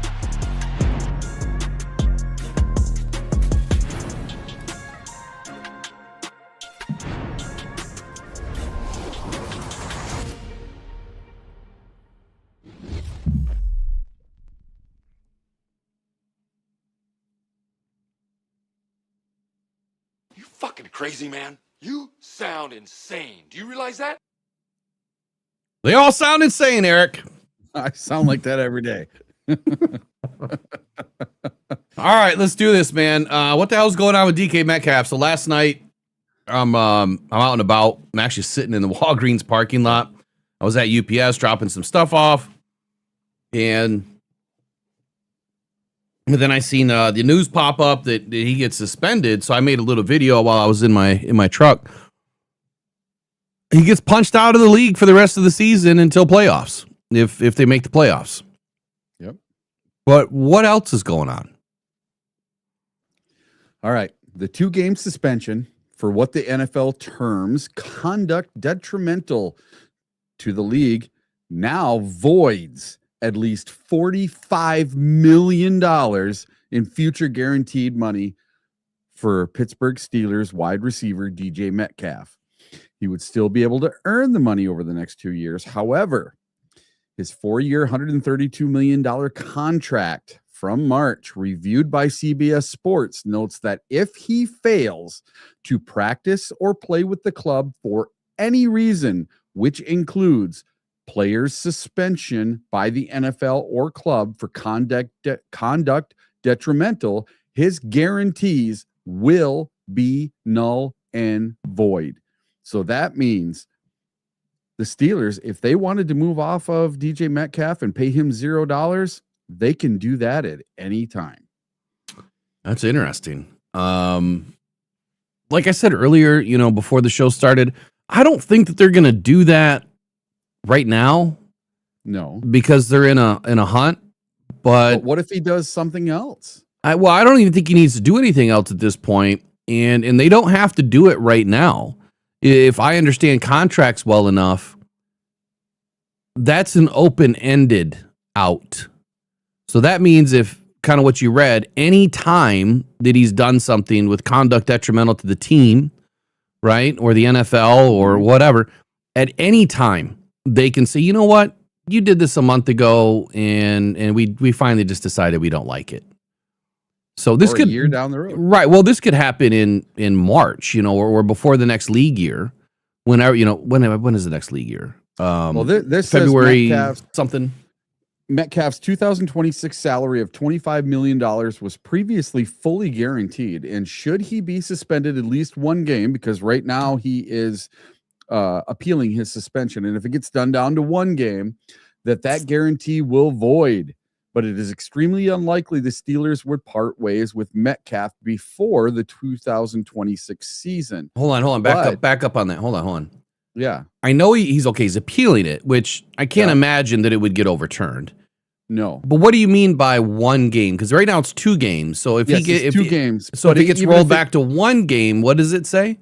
It still null and voids his contract. Yeah. So he's in a JMO situation where JMO lost all of his guaranteed money. Yeah. Because of this, the betting situation. Same exact thing. Same exact thing. A little different because it's not a rookie deal, but a little bit different. So if the Steelers want to save a bunch of money and they're done with them, like they're probably going to be done with Tomlin, then this is a way that they can get out of it. Yes. So okay. We're going to talk about 2027 now. The voided guarantees are more important in 2027. So this is when he's going to earn $20 million in guaranteed salaries.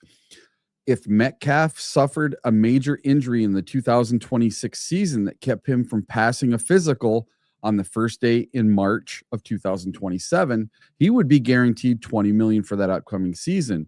If the suspension holds, that guarantee goes away, which would give the Steelers a potential financial out after 2 seasons should they wish or need to use it. So that gives the Steelers a bunch of flexibility, not only this next season, but the following season with DK Metcalf. They can cut ties with the guy anytime. And if he gets injured next year and he can't pass his physical in 2027, they can just say, see ya, we don't have to give you this $20 million. This is so much bigger for DK Metcalf than just the $555,000 that he's going to lose in game checks over the next 2 weeks. This is so much bigger. It's potentially $45 million he could lose out on if the Steelers decide to just part ways with the guy after this 2-game suspension. It's crazy. So sticking with this, like Lauren brought up, that Ocho Cinco obviously weighs in on this. That channel, I got sick of Shea and Ocho because they always go racial, constantly, and they just did it when they were talking about. Did they do it with DK Metcalf? Yeah, they did, but they also did it. I did a video on it. Because I did a video. They did it with Aiden. The video that they did about Aiden, where I said, did they go too far? And I didn't want to say it out. I didn't want to say it, but I wanted everyone else to pick up on what I was trying to say without saying it. And I think some people picked it up because they were comparing colors of skin and contracts and saying, well, because Aiden was, white, he's going to get a bigger, better, more secure contract than somebody else. And I don't know why they fan those flames. Like, I don't even know why they bring that stuff up. They're not even in the freaking league anymore. And maybe what happened 20 years ago, there's no excuse for it. There shouldn't be any excuse for it. It's wrong. Flat out wrong. But why bring it up today? And why put that on top of Aiden in the contract that he was getting? So it was just it was weird the way that whole conversation went down. And like Lauren was saying in here, that Ocho was saying that if the fan used the N-word and the C-word concerning his mother, every player obviously should have a filter from the slurs. Yeah, I mean, clearly. But what you do in that situation, you go grab the Seahawks security and you say, that guy right there, see him with the blue hair? We're Steelers, yeah. He's got to go. Right, and that's what you do. No excuse ever. Like, any slurs. I don't care if it's a racial slur or just a bad word. You know what I mean? Like the C word's a pretty bad word to a lot of people. Yeah. Even though that's a common word in the UK, right? It's part of their everyday vocabulary. It's a common word in Australia. Every day in their vocabulary. Here it means something different. So don't do it. Don't say it. Now, you were saying before the show today that you saw a lot of videos that didn't show where this kid said anything. I've seen the video from the person that was about 2 or 3 seats away. I've seen I've seen about 4 different videos now, one from CBS and 3 taken by fans that were very close to this whole situation that have audio. And one, you can hear all the audio. Okay. It's not the clearest audio in the world, but you can hear it all. Well, they can take that audio and clean it up and amplify it. They'll be able to hear it all. He says his name, Kevin, whatever it is. It starts with a Z. I don't know what his name is. It's Kevin Zacharias or something. And he didn't like it. And he did it to him last year when he was with the Seahawks and he sat in the same section. He did it to him last year. And for some reason, he was holding a Steelers number 4 jersey and he wanted to get it signed, but it's Dekalen Zacharias Metcalf, Dekaylin Zacharias Metcalf. What's wrong with that name? I don't know, but he hates it. It's a pretty cool name. Like Dekalin Zacharias. That's a pretty cool I would name. be honored that somebody knows how to say it and can remember it. Yeah. You know what I mean? And that's what got him going. But the fact is, he was 15, 20 yards away. You are not 2 feet away from these players, even when you're in the front row. DK Metcalf was over there. There was a police officer right there. Okay. And when she watches DK Metcalf slap or punch this guy, whatever you want to call it, she just turns and walks the other way. And you can see it clearly on the video.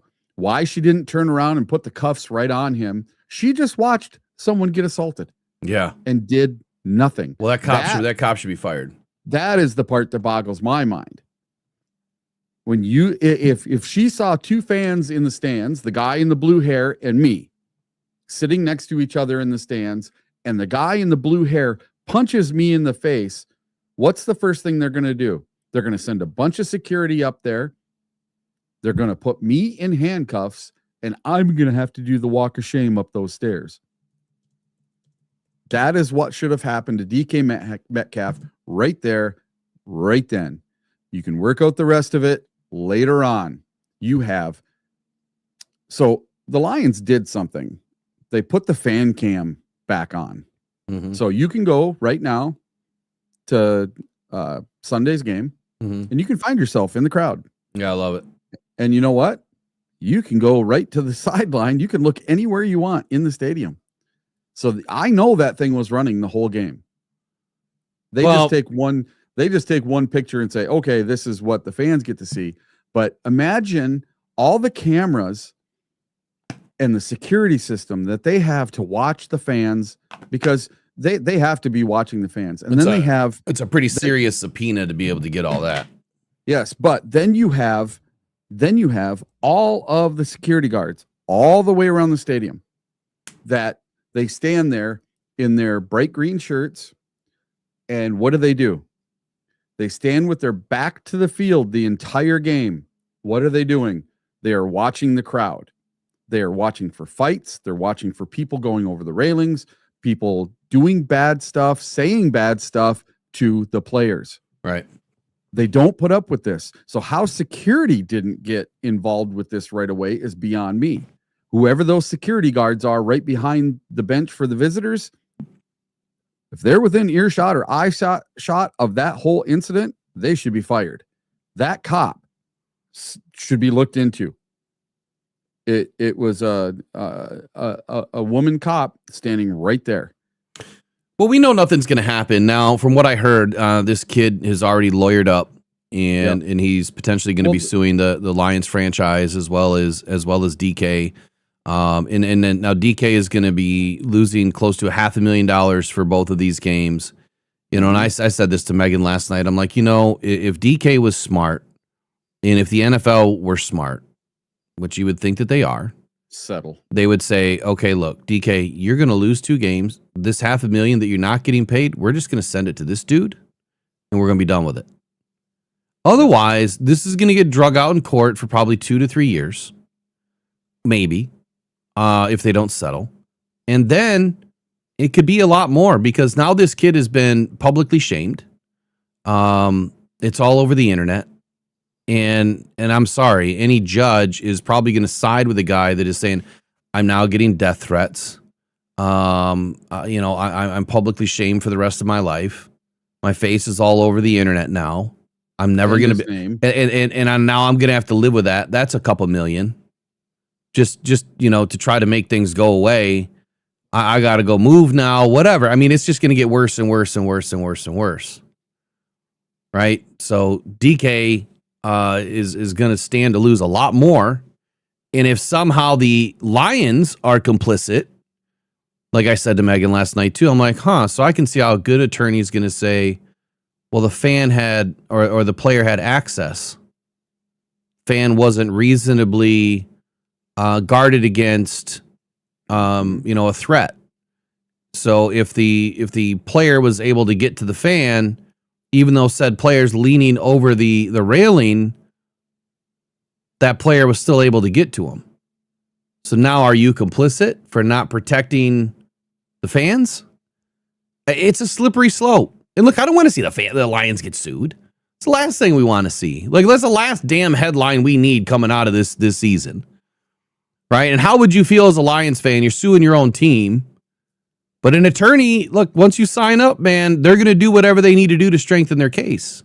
And they're going to bring in everybody and anybody that could be complicit, right? Or they could be involved, or they could be sued, or stand to lose something, or that's willing to settle quickly so that it's not blown up and made out to be bigger than what it is. So, look, I think the kid deserves something. Now, if it ever comes to light, and this is what I hate about AI, Eric. Yeah. Anyone can make a video and audio that could be bad. Now, a great audio engineer will be able to tell if it's interfered with. FBI forensics will be able to tell if it's interfered with. But what if that hits the internet? Yeah. And it's fake, right? Look how much stuff is fake on the net now that people are so damn gullible about. Yeah, it's a no-win situation. It's stupid. And then, we're sitting in the stands, Eric. I don't know about you, but this happens, early in the first half. And I'm like, this MFer is still on the field. Oh yeah. Everybody in my section was like, check this out. Look. It was on CBS. Look. And it just went like wildfire all around the stadium. Hold on here. At halftime. So this BG Surge moniker says, by the way, the NFL media last night called the fan a serial stalker? Wow. Well, there's another lawsuit. Yeah, exactly. Who on the NFL media? If you could find a clip of that, email it to me. Because apparently he did the same thing last year when the Seahawks came to town. Who cares? This guy has season tickets right behind the bench. You know what's going to happen to DK now? Okay, for just 1 minute, imagine DK has to go play at the Eagles. Yeah, those fans are horrid. All the fans are going to sit behind that bench and they're going to chant his real name.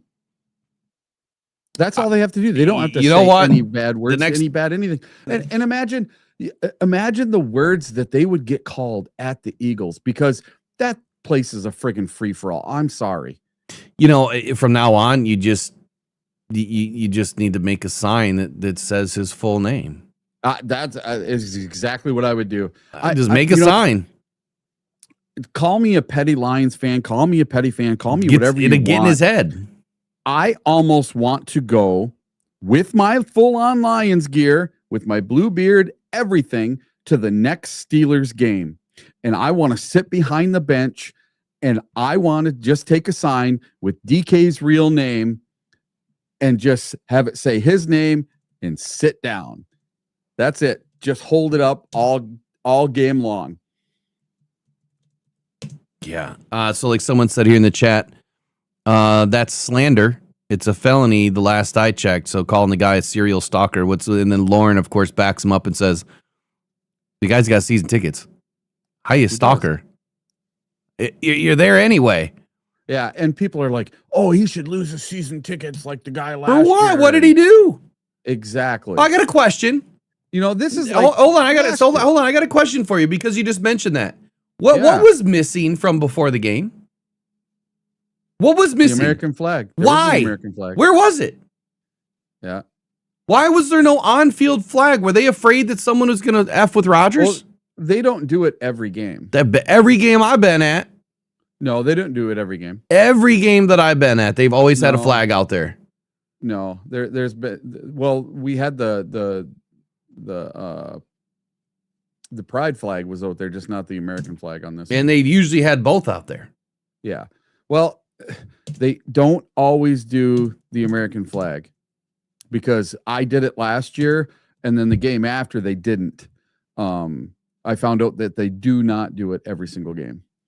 It's like 4 out of 5. I've never been to a game where there's not been the flag. Oh yes, you have. No, I haven't. I'm telling you, I haven't. You just didn't notice. I'm telling you, I have never not noticed it then, but every game that I've been to, there is always a flag in the middle of the field. I didn't notice it until after I got the chance to do that. And listen, guess which game I got to be out there and hold the American flag? You know, because I took you to the game. It was the Seahawks game last year. Yeah. Yeah, man, I could have got into it with DK out on the field, man. What about that? Yeah. That's Oh no, crazy. yeah, because he was with the Seahawks last He was year. with Seahawks. Yeah. Okay.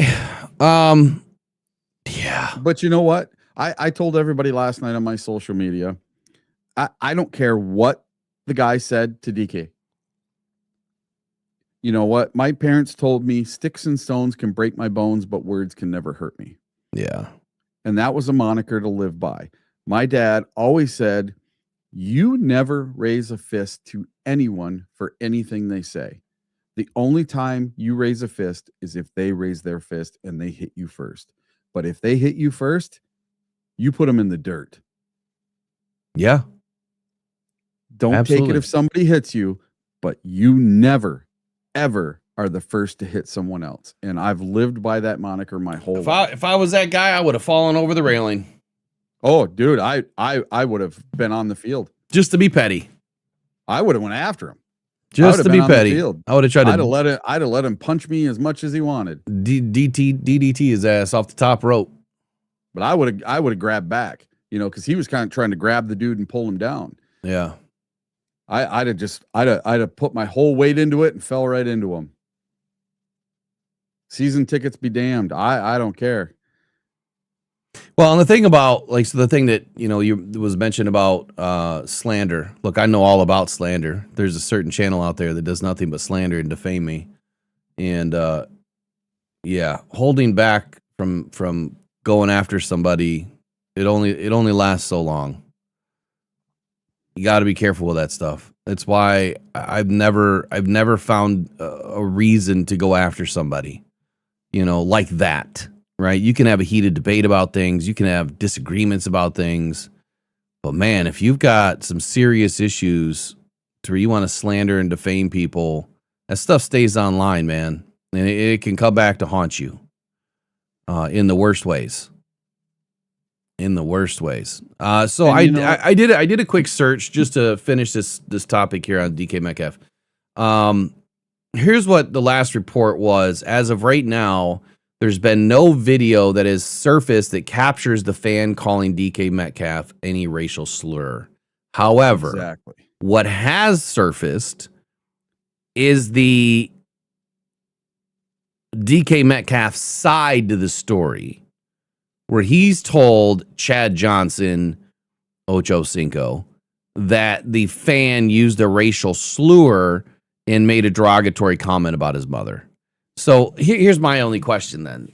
Really, when did that happen? Did that happen before he went over to the sideline or went over to the stands? You get security. But when did it happen? Did it happen? Did he hear that all the way from the sideline and then he walks over? Yeah. Did you see how far away he was? So I don't get it. He's not super close. No. And you got 65,000 fans in there cheering, and you're going to say and you can pick out the one guy? Right. Yeah, exactly. Doesn't make any sense. And it doesn't matter. He could be saying the C word 50 friggin' times. Either you or one of the other. So when you're a fan, okay, some people might not realize this. When you are a fan in the stadium, and there is someone in your section that is being unruly, is fighting, is swearing,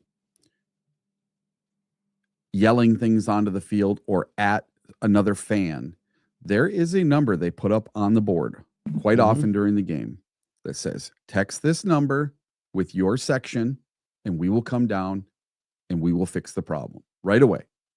Well, keep in mind, you can say whatever you want, you can do whatever you want, but you just can't be unruly. Yes. And you can't interfere with another fan's experience. Like standing up, I always, when I stand up, I stand up, but I only stand up if people are standing up in front of me. And then I look behind me to let them know, hey, I'm about to stand up. And that way they can stand up at the same time. And I always kind of hunch over until I know everyone's up, and then I stand up fully. It's just common courtesy. You know what I mean? Don't be the dickbag that just stands up all the time and doesn't sit down. Yeah, it might be me. I don't sit much. Well, if you got some old people behind you and they can't stand, then Yeah. it's kind of like you're inhibiting, their I have the same $5,000 people ticket. I have the same people every week. I just turn around and high five them for every touchdown. They're used to me. But yeah, even if it's another fan, you can just text this number or call this number and they will come right down. So let's say I'm sitting in the stands and I have, let's say my niece, and she's 8 years old and she's sitting next to me, and a guy behind me keeps using the C word. I'm going to turn around one time and say, hey, I have my 8-year-old niece with me. Can you please not do that anymore? And the guy continues to do it. I'm going to get on my phone. I'm going to text that number with my seat number and tell them I have a fan that is using foul language. I've asked him to stop, and I have my 8-year-old niece with me. They will come down right away, and that guy is gone. They might talk to a couple of other people in the crowd and say, hey, is this guy being unruly? Yes. And they take him away. So there's this rumor that there was a family sitting right next to this guy and they looked afraid on the video. Well, I didn't see anybody looking afraid. If they had a problem, they would have texted security, or they should have, if they felt threatened by this fan that was in the crowd going back and forth with DK, because apparently they were going back and forth for a while. Well, we don't have the rest of it for context, but I did hear that a couple of the people that were sitting right next to this guy have said he didn't use any slurs, and they have those people's, the NFL and the Lions already have those people's testimony, apparently. Well, even beyond that, though, I mean, where all the seat numbers are. You can reach out to all of those people because you have their information through wherever you got the ticket. They've got your information, because if it was transferred through Ticketmaster or whatever, it's all digital. That's why they do this. They have your phone number. They have your email. They have your address.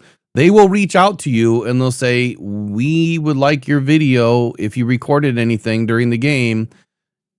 And you can say yes or no, or subpoena me, or you say, I'm going to need some tickets, and then you can have it. And unfortunately, you may not know this, but they have scanned your face every time you've went into that stadium. Absolutely. Yes, they know everywhere you've went in the stadium. The only time you're probably not on camera is in the bathrooms. You know what I should do one time is just go in there and screw around, like look at the camera, and then hurry up and go run somewhere, and then hide behind a corner, and then come out, look at the camera, and then run, go hide somewhere, and then come back out, put a face mask on, and see how long I can go. And then when they finally catch up to you, like, I was just fucking with you guys. Just having fun, Yeah. Just want to see if you were actually watching me. All right, so Rex Ryan up next says, refs got it wrong when we get back. Pressured by Hutchinson, he goes down again.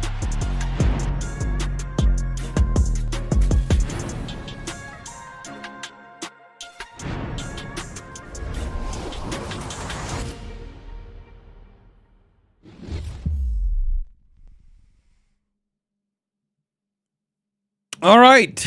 Rex Ryan says the refs got the call wrong on Isaac Tisla. And I'm looking at this video. I'm going to play the audio. I can't play the video because it's from Get Up. He has a Detroit Lions sweater on with the Grinch on it. And he's not happy. He's not happy about the call. 2 Detroit touchdowns were nullified in the final 30 seconds because of offensive pass interference. Let's hear what he said. They got the last one right, but they certainly got the previous one dead ass wrong. Like the defensive guy on the St. Brown touchdown, he's the guy that initiated the contact right here on Tesla. He initiated the contact. This is an awful call, and unfortunately, it cost the Lions a win here and probably a playoff spot. So this is atrocious right here. Now on the other the last one. Okay, the last one, clearly, it was a PI by Amon-Ra St. Brown. yes, he goes in, and as soon as he extends with both hands, it's a penalty. So right here, you see, right here, he jumps into Ramsey and puts both hands on him. That's going to be called, and that's the appropriate call. All right? What St. Brown has to do in that situation, understand this is going to be a 3-man rush by Pittsburgh. And quite honestly, it was only a 2-man rush here. You're going to have time. You don't need to get the separation. You have plenty of time.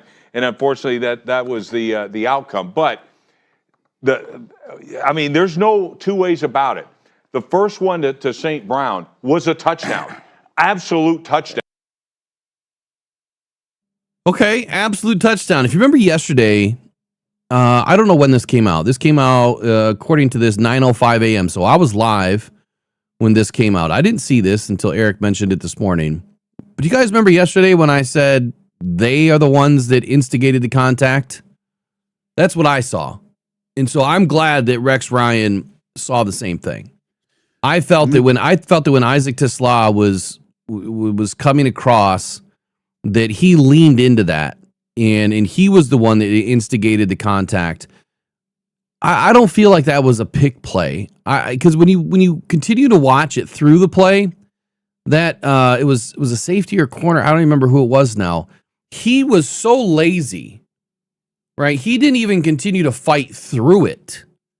Now, I thought the rule, even though it's not clearly written this way, from an official standpoint, was that DB trying to fight through that contact? Was he trying to make a play?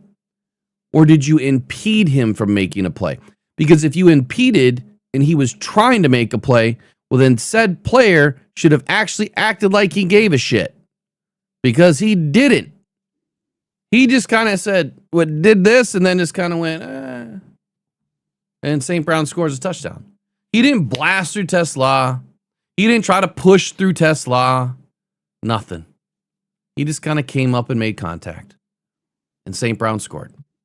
So I agree with that. Obviously, I agree with the last call, too, that Amon-Ra St. Brown had no business pushing off. I think a better play could have been called there. And no, that's not Jared Goff's fault. But I think a better play could have been called there, too. What do you think, Eric? Yeah. Well, on the Tesla play, if I'm Jared Goff, on my right-hand side, you have Isaac Tesla, and you have Amon-Ra St. Brown. Okay? So when you're looking at it on TV, that view from behind the end zone, I'm sitting right in front of Amon-Ra St. Brown on that play. And I'm watching Isaac Tesla because I'm thinking he's going to get his second touchdown of the game. I didn't think they were going to do what they did. Amon-Ra releases and goes out. Tesla literally could have just stood there or ran straight ahead, didn't have to run to the left at all, and that would have been a touchdown. Tesla didn't have to do anything on that play because that safety or corner didn't even go with St. Brown. I think he was relying on his partner, and his partner also went after Tesla. Tesla had two guys, right? And it's not like Tesla ran over there and knocked that guy down. And to me, was that beyond 1 yard? Because within 1 yard, they can do a pick play. So even if they said it was a pick play, was it beyond 1 yard? And if you look at the pool report, where was that? I got that somewhere here. I have the actual pool report. Let me find it. All right. Question. A few plays earlier, there was an offensive pass interference penalty on Isaac Tesla that nullified a touchdown catch. What was the specific infraction that warranted throwing the flag? And this is from Sheffers. The reporting official on that play told me that the offending player picked one of the defenders, creating an opportunity for the offensive player to make a catch. Question. Was it deemed that he was beyond a yard of the line of scrimmage, more than 1 yard past the line of scrimmage? Sheffers, well, it has to be beyond 1 yard or it would not be a foul. The ruling on the field was that the action occurred beyond a yard. And this is from Hold on. Nolan Bianchi This is with which Carl play? Sheffers. Which play again? And that's the Tesla play. And so, rewind. Mm-hmm. Rewind it. Okay. To the very beginning of this? Well, the part about 1 yard. Yeah. So he asks, was it deemed that he was beyond a yard of the line of scrimmage, more than 1 yard past the line of scrimmage? And Sheffers responded, well, it has to be beyond a yard or it would not be a foul. The ruling on the field was that the action occurred beyond a yard. Okay, so a yard beyond the line of scrimmage is now what they're utilizing to call offensive pass interference or on a pick play. On a pick play, yes. A yard beyond Within the line. 1 yard, you can do it. Huh. So it seems pretty damn ticky-tacky to me. A yard and under, you can interfere? Yeah, you can run a pick play. But over a yard, you can't interfere. Yep, exactly. Shouldn't there just not be any interference? Yeah, you would think so. Okay, what happened? Now, Well, hold on. What happened to the 5 yard rule? Yeah, I don't know. Now, this was reporter Nolan Bianchi with an interview with referee Carl Sheffers after the game. And he also had, this is the pool report about the final play and that play with Tesla. Are you reading something or are you telling me? No, I'm just telling you that's what this all was. I can gotcha. read the first part of this where they were talking about the final play, but We already get that one. That one's clear as day. Yeah. Hold on here. That one, I'll agree. Amon-Ra extended his arms. Okay. OPI. But the other one, I will never, ever in my life, because that happened right in front of me. And I was specifically watching Isaac Tesla because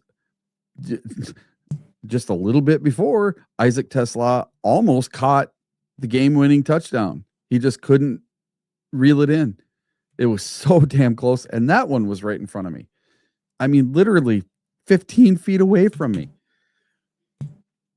So it seemed like everything was happening right in front of us on Sunday. I even told Rafe, my friend that went with me to the game, I was like, man, all the action, everything that's happening, all the touchdowns, everything is right in front of us. The only thing that didn't happen right in front of us was the missed field goal on the other end of the field. The Ford Field wind.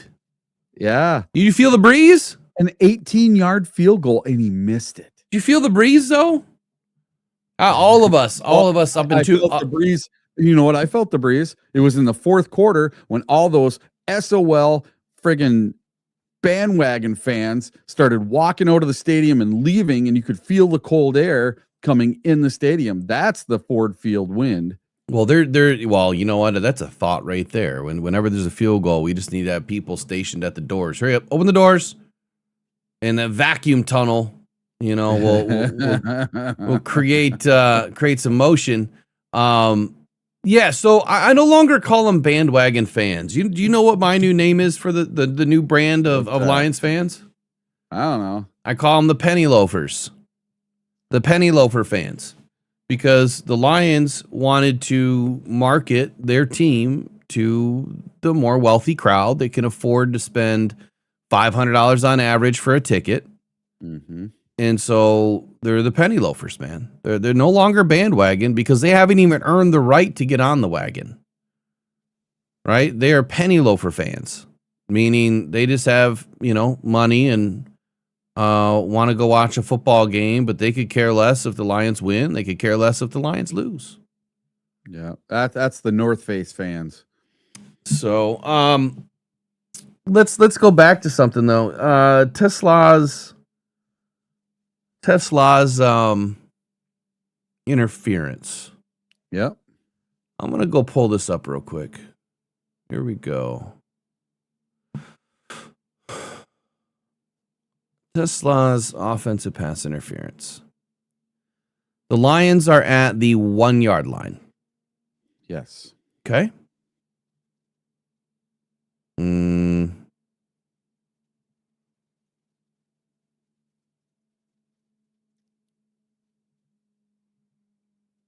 So is it all the way into the end zone when this occurs?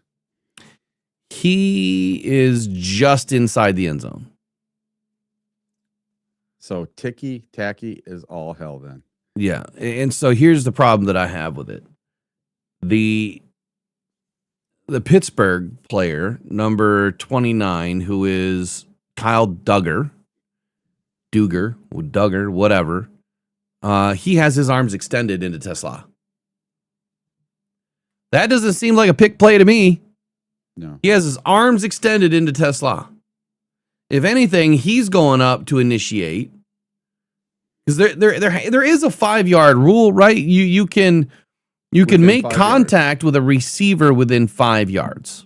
Well, then the receiver should be able to touch you within 5 yards as well. And that's some of the rules right there that I've been bitching about forever that need to get cleaned up. Like offensive pass interference and defensive pass interference. They need to be the same.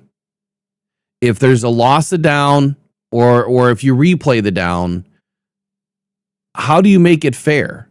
If there's offensive pass interference, if there's defensive pass interference, you get a first down and either spot foul or whatever, right? I think it's spot foul and a first down. Yep. If there's offensive or defensive holding, you get, 5 yards and a first down. Well, what about the offensive side? Shouldn't it be loss of down and some yardage? Automatic fourth down. Well, no, what I'm saying is if it's first down and you have offensive pass interference, it shouldn't just be replay the down and you get 15 yards or 10 yards or 5 yards, whatever. It should be yardage and loss of down every time. No matter what, and it shouldn't change no matter if there's 1 second on the clock, 2 minutes on the clock, the beginning of a quarter. I don't care what down it is. It just needs to be the same across the board. The 10-second runoff rule, that should only apply, period, only apply to, well, I would say nothing, but maybe injuries.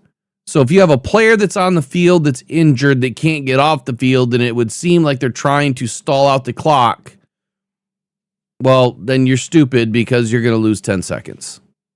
Yeah. But they need to get rid of the 10-second runoff rule. They have to. So when you look at the NFL rules, they have installed some of these rules to have a way to F the game up. On purpose. This crap with Isaac Tesla, he is literally 1.5 yards beyond the line of scrimmage. 1.5, maybe not even a half. He is just on the other side of the goal line. Here, I'll show you real quick. Where's it at? There you go. He is right here.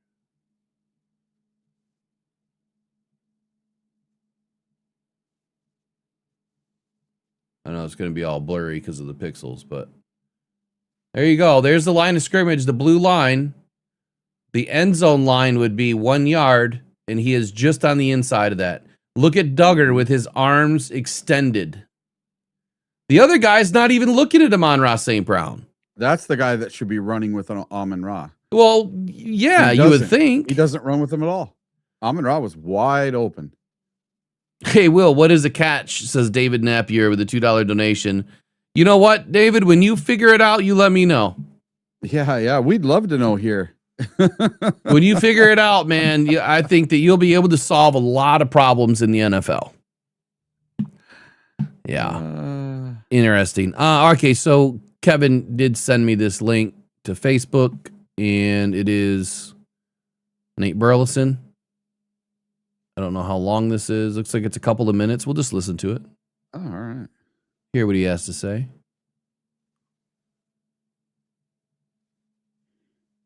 All right, here we go. Nate Burleson on the Dan Patrick Show.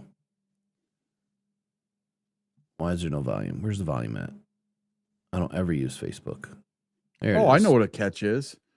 A catch is something that benefits or does not benefit Las Vegas and DraftKings. There you go. So, That should be the rule. Whatever they want is a catch or not a catch.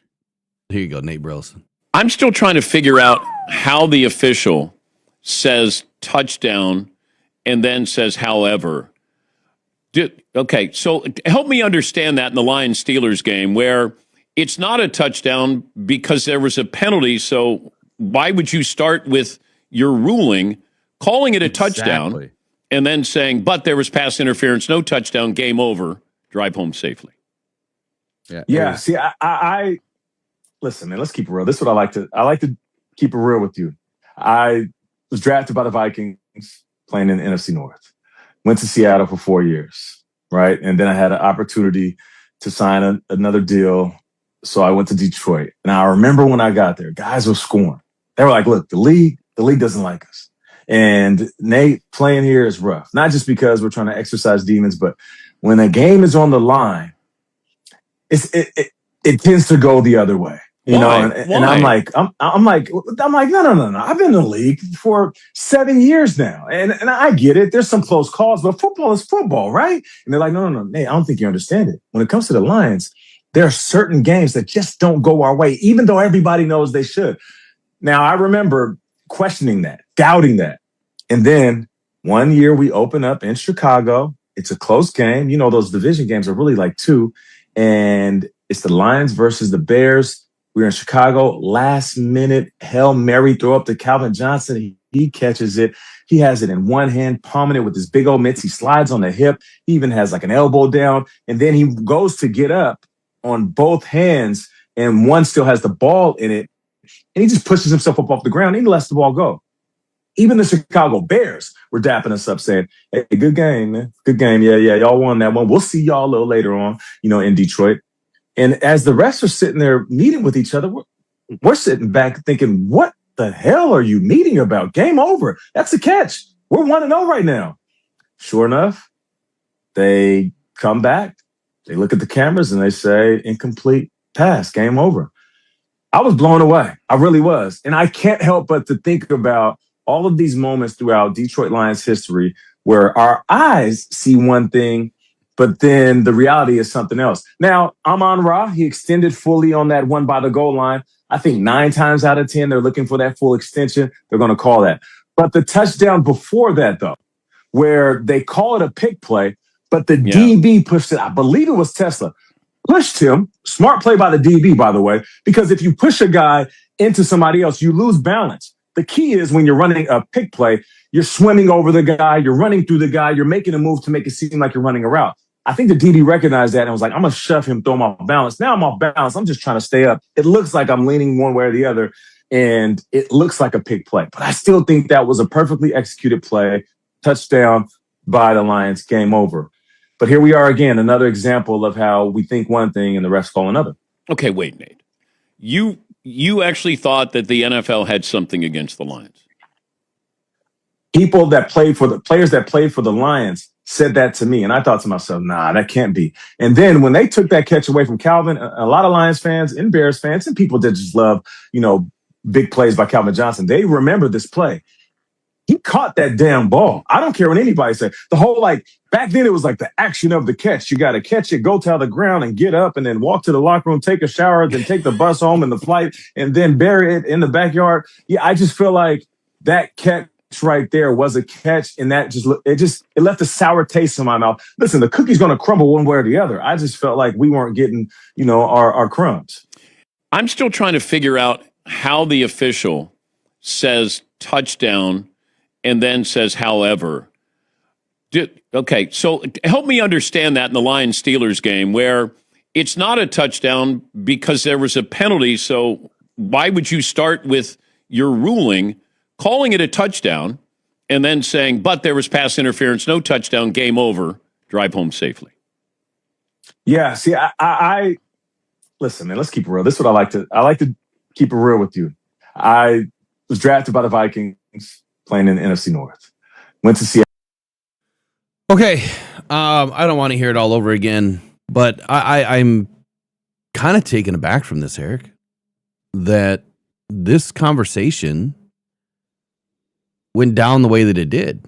And what I mean by that is Burleson is just now a Detroit Lion, 7 years in the league, and he's being told by his teammates that the league hates him and that in close games, calls aren't going your way. Just wait and see. And I vividly remember the Calvin Johnson rule going into effect after this game that he's speaking to, where Calvin makes the catch and goes to get up off the turf, and it looks like, or what the NFL's trying to say is he didn't complete the process as he was going to the ground. And I'll never forget how I felt that day. You know, it's just like you had your throat ripped out and you don't know how to feel, because it's like, again, like really again, how does this keep happening? And if you look at this year and you look at all of the games that we've been through and how many have been decided because of refs, and then of course you have the haters that jump in and say, why are you blaming the refs? Or even you have our own Lions fans or even other content creators saying, you can't blame the refs here. You got to blame this or that. Look, that's great in theory. I get it. You're trying to act big and tough. You're trying to act like you know something. But here's what I think we all know. We all know that Lions teams have been disproportionately targeted by the NFL. There has been a disproportionate amount of calls that don't happen anywhere else but in Detroit or against Detroit, no matter where we're playing. But now even at home, like, you usually don't expect the home team to get screwed. Usually they say it's home cooking. Yeah, it's anything but. The kitchen is now on fire in Ford Field because there's no more home cooking. The turkey is burnt. No one's having Thanksgiving or Christmas dinner now because the refs are in the kitchen and they're whipping something up every freaking game. I'm not surprised by what he's saying. We've seen it come full circle dozens of times. And in this season alone, well, let's think about it. Let's think about the Chiefs game. That was one of the early games in the year in week 6 where a whole bunch of stuff went down. The Kelsey catch that wasn't a catch, and then that same play a week or so later to Isaiah Likely is a catch. Or isn't a catch, excuse me. Right? And it just continued from there. Now all the way out into week 15, you have these penalties that aren't penalties. You have a DB that's initiating contact. I don't care what the perception is. That play needs to be looked at under review. They need to review those penalties in the final 2 minutes at the booth level and say, was that really a penalty? Because I don't trust these refs no more than I can throw any of them. They need to review these penalties under 2 minutes. Anything that is a game-changing type of penalty has to be reviewed. And I think that the call should come from New York. That way, you take all of the responsibility away from the ref. You take all the heat away from the ref, and now you put it on the NFL and who the NFL has hired to make those decisions. Why do they hate us so much? That's what I don't get. What has Dan done over the last few seasons that has the NFL really pissed off? What have the Lions done? It makes me wonder. You know how Jalen Reeves-Maben was the president, right, of the NFLPA? Yes. And the Lions let him go. Did he have something to do with the collusion thing? That was he a whistleblower? He's not in the league. Exactly. Was he a whistleblower that unearthed that whole damn thing? and the Lions let him go. He's no longer in the league. All of a sudden, out of the You don't hear blue, anything about it either. Right. It's completely swept under the rug. That story's gone. makes you wonder. It really makes you wonder, because I kind of said that at the beginning of the year. Like, what happened here? You know, when Pablo Torre, whatever his name is, you know, he comes out and brings all this information to light. And I'm like, oh boy, maybe that's why Maben is gone, because the year before they were so excited to get Maben back and gave a $3.5 million deal and yada, yada, yada. And a year later, he's no good. And they were trying to rush him back from neck injury. And I don't know, man. Something stinks badly. It's more than just Vegas. Mm-hmm. Vegas is a problem, but there's more. There's something else underneath it. Let's get into final thoughts. What are you thinking? Well, two things.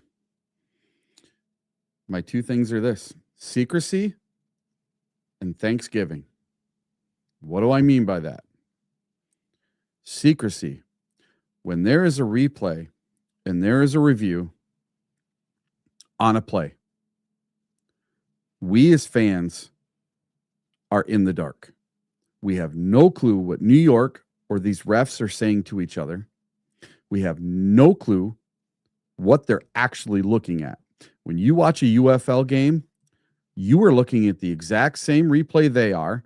You're listening to the head of referees in New York. You are listening to the refs on the field with hot mics. You hear all the conversations. Everything is transparent. Everything is above board. And you know exactly why the call is the way the call is. You know exactly what the call is. So that's number one, secrecy. They don't want you to know what's going on. Number two, this is probably the biggest one, Thanksgiving. The Lions have had the Thanksgiving Day game since the 1930s or 40s, whenever it started. The Lions do not want to give it up. That is their tradition. It's their right to have that game. They've been horrible on that game for decades. We've been horrible on Thanksgiving. Is it time to give it up, though? Should we give up the game? We should. And like Panay Sewell, he's so pissed off about this Christmas game because he's missing out on Christmas with his three little kids. Yeah. You already took away, and he even said, you already took away Thanksgiving from us, and now you're going to take Christmas too? This is a bunch of bull crap. Yeah, no team should have to play both holidays, but then you play both holidays on limited rest too. But you cannot tell me that Roger Goodell does not hold a grudge against the Detroit Lions for not giving up Thanksgiving. He wants to have it his way and have it be the game of the week with really good teams and whatever team he wants it to be on Thanksgiving, not the Detroit Lions, not the 0-16 Detroit Lions. He doesn't want them on national TV on Thanksgiving. He wants it to be the Chiefs and the Patriots. That's what he wants. So, of course, anytime they can screw the Lions, they're going to screw the Lions. And if you notice, ever since we went 0-16 and Roger Goodell's been around, that's when all these bad calls started going against us. Yeah. That's just me with my tinfoil hat on today as a Lions fan. Well, I know we didn't get to the 5 for whatever. Yeah, well, what I'm going to do is I'm going to do my 5 bold takes really fast. Yeah, so here's what I want to say though real quick. Okay. Dan Campbell needs to throw more chairs into walls. Yeah. Like he just did. I don't know how many of you guys heard this. I didn't. Or saw it, but after the game against the Steelers, Dan Campbell threw a chair into the wall in the locker room. I wish we had video. Yeah, they show the video after a win. Why can't we see the video after a loss? Yeah, I don't know. I that's a great question. I mean, I would love to know what's going on in there, but this was reported by apparently an NFL insider that says that exactly this. Richard Johnson says head coach Dan Campbell reportedly threw a chair into the wall of their locker room after the loss of the Steelers. Now, I tried to search this up and see if I could find any more validity to this. Couldn't find it. I didn't see any. I don't know if you guys saw it anywhere. I couldn't find anything about it. I didn't see any of the local media writing it. Doesn't mean they didn't. I just didn't see it. Anybody else see it? Let me know in the chat. Excuse me, before I forget, I forgot to put this out throughout the show, but I'm giving away memberships to the DetroitFootballJournal.com. These are free memberships. All it requires is your email. I'm going to pick some random people. All you need to do is take the URL, www.DetroitFootballJournal.com, and share it to your social media, whether it is Instagram or Twitter, Facebook. Those are the only three that I'm on. I'm not on all of them all the time, but you can either tag at Will Rock Jr. on Twitter, or you can search out Rockdown Detroit Lions or Rockdown Lions on Instagram and Facebook, and I will be there. And tag me. Just tag me that you shared it, and then I'm going to give away a bunch of memberships on Christmas Day. So I'm going to probably do 50, but we got to get enough people to share it. It's like $10 a month or $8. I don't even know how much they charge on Substack, but however much it is, it's not going to cost you anything. So just send me the link that you shared it, and then I will. If we only get 50 people that share, then you're all getting a membership. It's that simple. If we get a lot more people to share, which what you should do is tell everyone to share it, right? Because that way, the more people that share it, the more likely you are going to get the membership anyway. And then I've also created on the back end, the more people you bring to the site, when you recommend the site to people and they come in, you'll get months for free. So not only are you going to get free membership now, but let's say you bring in 25 people to Detroit Football Journal just to sign up for free. They don't have to pay. Just to sign up for free, you'll get a year for free. And as we get rolling, there's going to be a lot more stuff that'll be on the site. I'm only in, year one, and I got started kind of late, so it'll get better. It'll take time, but it'll get better, and we'll have more content up there as we get rolling. But anyway, let's get into 5 for Friday. Let's take a brief break. I'm going to try to grab mine real quick. Take a brief 30-second break, reset. I don't know, drink a shot of whiskey, whatever you got to do. I don't even want to do it, man. Like I have no energy for this game on Christmas. I really don't. I'm so down about this whole season. But hold on. How about this? I got mine written down. I'll go after. I'll go over them on Friday or something after the game. No. We'll do it today. I'm just saying, like I have no energy today. Like it's just like sucked out of me for some reason. But we'll do it. I'm going to give you some energy right now. I don't remember our code word. Do you remember what our code word was? Pineapple. For breaking news, I can't remember what it was called. Pineapple. Wait. That's our safe word. Sorry. I got some effing breaking news. Okay, what is it? This is from Justin Rogers. Jack Campbell, Jahmyr Gibbs, Aiden Hutchinson, Penei Sewell, and Amon-Ra St. Brown have been selected to the 2026 Pro Bowl. All right. Are they all first team? That's all it says. It just says Jack Campbell, Jahmyr Gibbs, Aiden Hutchinson, Penei Sewell, and Amon-Ra have been selected to the Pro Bowl. So you could probably look it up right now and tells you everybody. But somebody wrote Darnold over Goff. Well, Darnold's having a crazy good year. Well, his stats aren't even close to Goff, but it's not all about stats. You have to win games. If Goff was 15-2 again, you're damn right he would be in the Pro Bowl. But it's not just about stats. It's also about fan voting and your team doing well.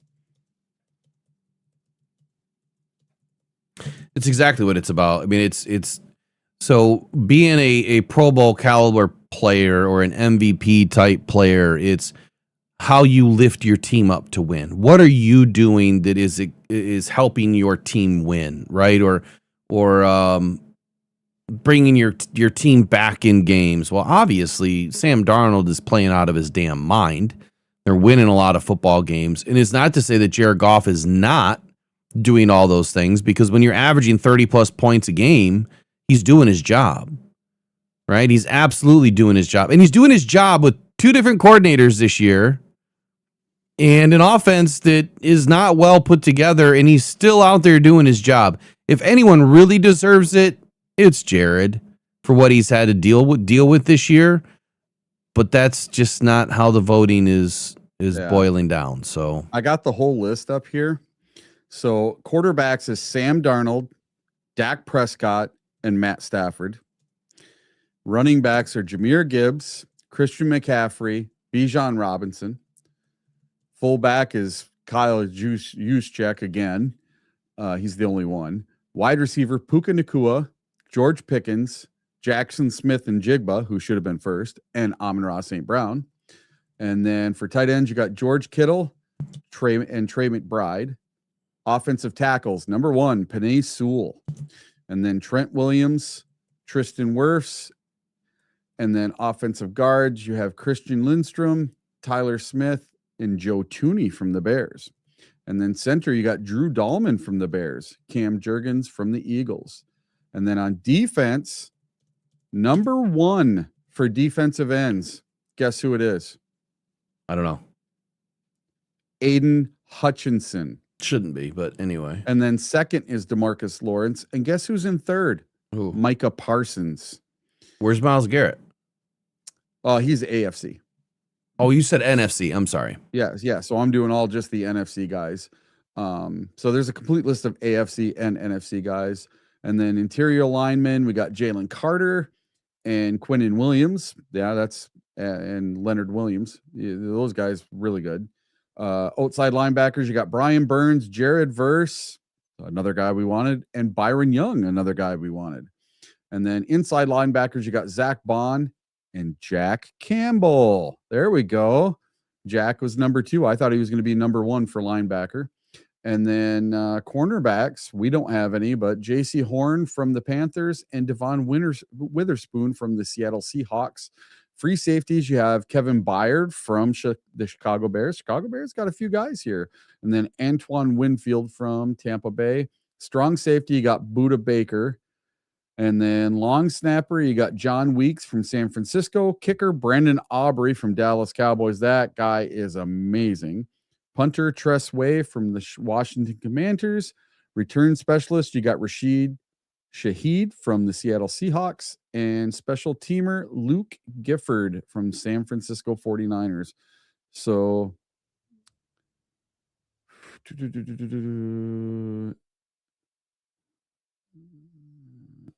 just saying the thing that the Bears are upset that they didn't get more Pro Bowlers, but that's pretty good. I mean, the Detroit Lions, even on a losing crap junk season like we're having, we still got 5 Pro Bowlers, and they're not all on offense. No Jack Fox. Yeah, we have 2 from defense. Yeah, Jack Fox, you would have thought would have got the punting one. But it didn't. It doesn't list like who the alternates are or anything like that. These are just the guys that made it, and in the order that they made it: first, second, third, fourth. I'm surprised that Graham Glasgow didn't get center. Yeah. Jesus. All right, be back in just a minute with 5 bold takes.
1 sec.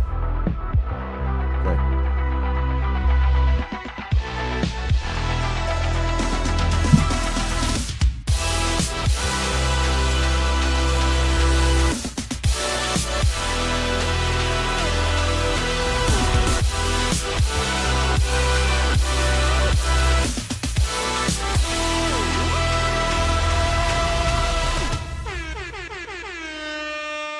All right, 5 bold takes. Eric is going to take it away with his 5 bold takes for the Lions and Vikings on Christmas Day. So what is it, Eric? 5 bold takes on Christmas, man. What's happening? All right. Well, I hope you guys are ready for this. But first, Will, I need you to look at your phone. I sent you a text. That is something that David Montgomery put on his Instagram today. Very odd. Okay. But I'm going to start my 5 bold takes here while you look at that. Number 1, Jared Goff will not take a sack against the Minnesota Vikings or have an interception. And he's going to have a perfect passer rating while throwing 4 touchdowns to help me win my fantasy football championship in both my leagues this weekend. Okay. So Jared Goff, you are my only hope. Okay. And then number 2, Gibbs or Monty will get the run game going again this weekend and make it look easy with 2 touchdowns apiece. Aiden Hutchinson will feast on the Vikings and will force a fumble that results in a defensive score. So I'm calling a defensive score in this game. My bold take number 4, Aleem McNeil will get a sack this weekend. And then number 5 is my boldest take of them all. Jamison Williams is going to get 2 touchdowns. And Isaac Tesla is going to get another touchdown. My prediction for this game is the Lions will win and cover both the spread of 6 and the over-under of 44.5. I'm taking the Vikings to have 13 points and the Detroit Lions 41. This is going to be a blowout win for the Detroit Lions since it doesn't really matter. Because the only way we even have a chance to make the playoffs is if we win both games and the Packers lose both games. I don't see the Packers losing both games. Just my opinion. The Packers are playing the Ravens this weekend. The Ravens are missing their quarterback, and the Packers might be missing theirs as well. But unfortunately, the Packers backup, Malik Willis, is probably better than their starter. So I don't have much hope in the Ravens beating the Packers this weekend. So did you get a chance to look at that odd-looking post? Yeah, so as the investigative style of journalism that I like to do, did you notice what was in that image? Mm-hmm. Above it. His name, Really Understand Me? No, that is a song. That's an album by Joyner Lucas. The song is On This Way. Okay, I don't know that song. Yeah, I mean, you got to listen to it because it is a really good song. I mean, it talks about having to do things the right way, having to battle getting through pain, not believing like this day has finally come, what am I going to do with it? It's that kind of a song. Mm-hmm. So you can take it in any different direction, but I'm going to listen to the song once we get done a couple of times and refresh my memory at what Montgomery is trying to put out there. So is he just listening to that song while he screenshots that, or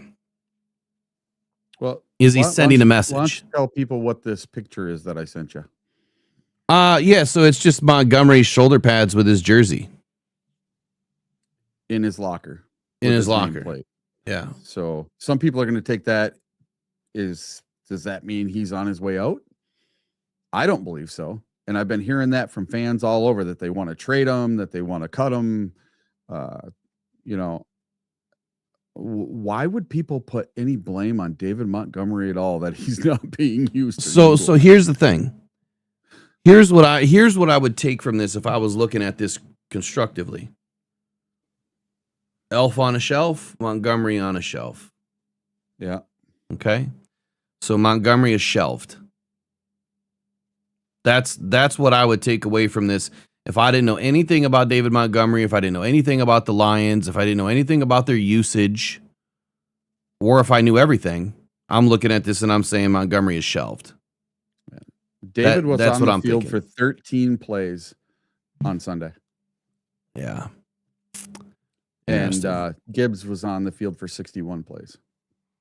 So looking at the posts, listen to the song, and then see what you think after that. Right. Here's the song. I'll send it to you. All right.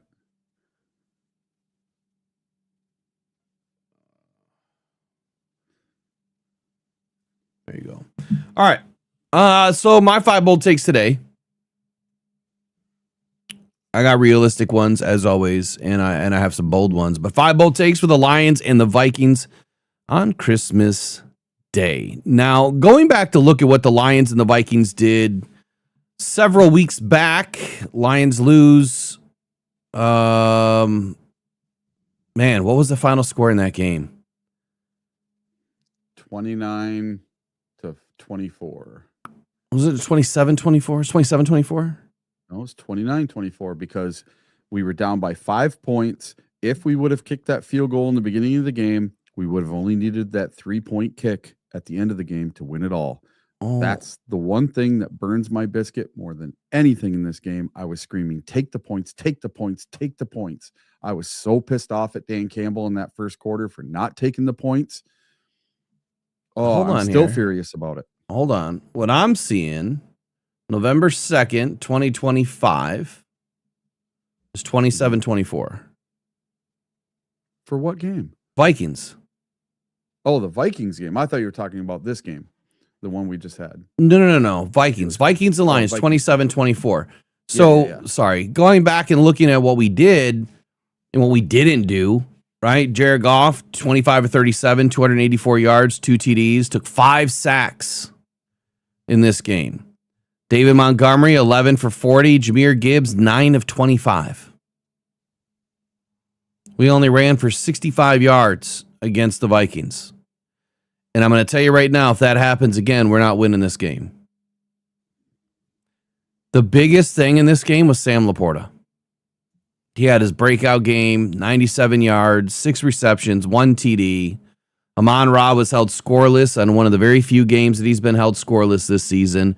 And Jameson Williams didn't have a ton of production, but he found the end zone. David Montgomery found the end zone on the ground, but he was also active through the air, only on 2 catches for 5 yards. So realistically, when you look at this game, you look at a game like, okay, what does Monty mean with his shoulder pads? Is he going to be a primary weapon in this game? Is Jahmyr Gibbs injured? And now it's all on him? Is Dan Campbell deciding to rest Jahmyr Gibbs for the rest of the season? Because it's no longer in our control and doesn't want to risk injury to a star player? Possibly. All things are possible. I don't see Dan Campbell wanting to give up. I really don't. But at the same time, I would hope that he's finally woken up to the fact that, sometimes a season can just be what it is, and you just got to walk away from it and recalibrate and get back to it next season. So maybe he just says enough's enough, and we're just going to cash in the rest of the year. We'll see. We'll see when we start seeing injury reports and lineups today. Here's my takes. Lions had a pathetic run game against the Vikings. I forget which week this was. Only 65 yards on the ground for David Montgomery and Jahmyr Gibbs. This game's going to be different. Assuming that Jahmyr Gibbs and David Montgomery are both in this game, I'm going to go ahead and take the Lions for 225 yards on the ground. The Vikings have a clear defensive funnel. They rank number 5 in pass defense, but they rank 24th against the run right now. They're a much different team than they were the first time that we met them. They're averaging 127.6 yards on the ground. So my take is that the Lions abandon the deep drop back game against Brian Flores and the blitzing. Instead, that they're going to lean entirely on the sledgehammer that I call David Montgomery and the scat back duo in Jahmyr Gibbs and just get after it in a must-win game. Jared Goff is not going to have to throw a ball a ton if we're running the ball or we're running the ball consistently. So I'm going to go Jared Goff only has to put up 175 yards in this game, but he wins. The Vikings allow 180.4 passing yards per game right now. They are top 5 in the league, and that's why we're not even going to go that direction. But Brian Flores blitzing at 40% or more per game, well, that's going to give us an opportunity to run the football and use their aggression against them. My take is that Goff often struggles against blitz that turns into pressure, and the Vikings are very good at turning blitz into pressure.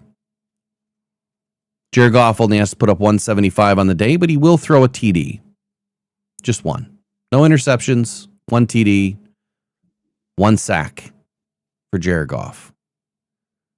Just like Eric said, Lions defense possibly scoring a touchdown. Well, the Vikings offense ranks 28th in DVOA. They're minus 18.8% right now. They are prone to turnovers and inefficiency. We know that the Lions defensive secondary wants to make sure that J.J. McCarthy doesn't have a similar fourth quarter that he had the last time. The Lions defense, knowing that they are, backs up against the wall.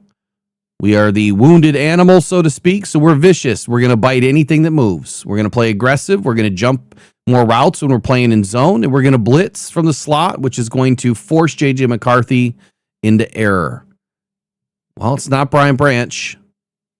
Nope, it's not Kirby Joseph, and it's not Avonte Maddox either. Who is going to pull down the interception this week? That's going to be Jack Campbell. My fourth take, neither team is going to score 20 points. This is going to be the most ineffective, boring Christmas Day game we have ever seen. Both teams score under 20 points. That's number 4. And then number 5, bold take, is not for the Lions. It is for the Vikings. Justin Jefferson is going to break his single game receiving record again. The Lions secondary has been the Achilles heel of this season because we've been injured. We've ranked 24th in pass defense, and J.J. McCarthy has already connected with Jefferson for 6 TDs in limited action this season. With the Vikings run game struggling a little bit right now, ranked near the bottom in DVOA, Minnesota has become somewhat one-dimensional, which you would think would lead into the Lions' den and give us the opportunity. Jefferson playing at home on Christmas, he's going to feast on these corners. He's going to go for 200 plus against the Lions on Christmas Day. 2 TDs, single-handedly keeping the Vikings in the game, but that's going to be the extent of their scoring. Like I said, both teams are going to stay under 20 points. The realistic outcomes, though, those are the bold. This is the realistic. David Montgomery and Jahmyr Gibbs will combine for only 150 on the day, not, what did I say before? 225. I could see 150 if the Lions do a run-heavy combination of heavier alignment. I could see him doing that.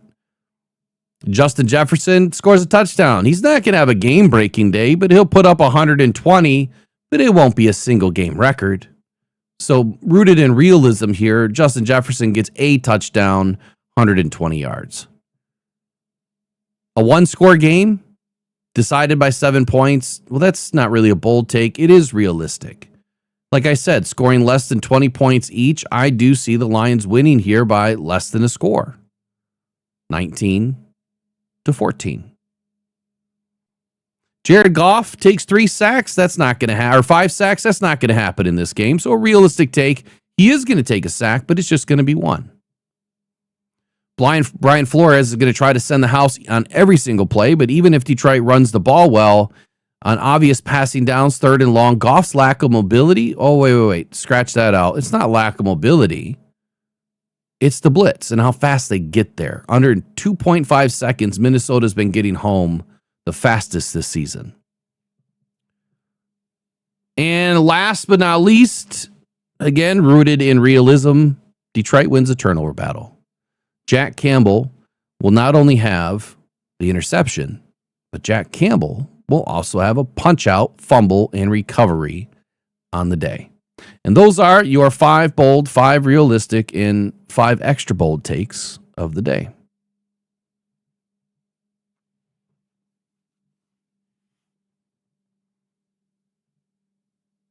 All right, Eric, final to you, man. Got one problem with your bold takes, Will. What's that? It's not going to be J.J. McCarthy. It's Max Brosmer this week. Oh. J.J. McCarthy broke his friggin' hand on a helmet or something in the last game, and he went out at halftime. It's the Max Brosmer show this Thursday. When did that come out? At the game. I thought he was fine. No, he went out at halftime. He didn't. Yeah, but I thought he was fine. No, he didn't practice. He didn't practice yesterday. He did not practice. They're saying everything I've seen is that it's good. It's the Max Brosmer show. Hold on. And even if J.J. McCarthy can play, his right hand is all banged up. Hold on. So that could affect your 5 bold takes for sure. Well, all I did was, who did I give? You were saying JJ was going to light it up with JJ. No. I said Jefferson was going to light it up. Yeah, JJ with JJ. Justin Jefferson. Just Jefferson, not JJ. Yeah, well, he's not going to connect with Max Brosmer. Sure he will. Brosmer's good. Hold on, though. Hold on. I'm trying to read through this real quick.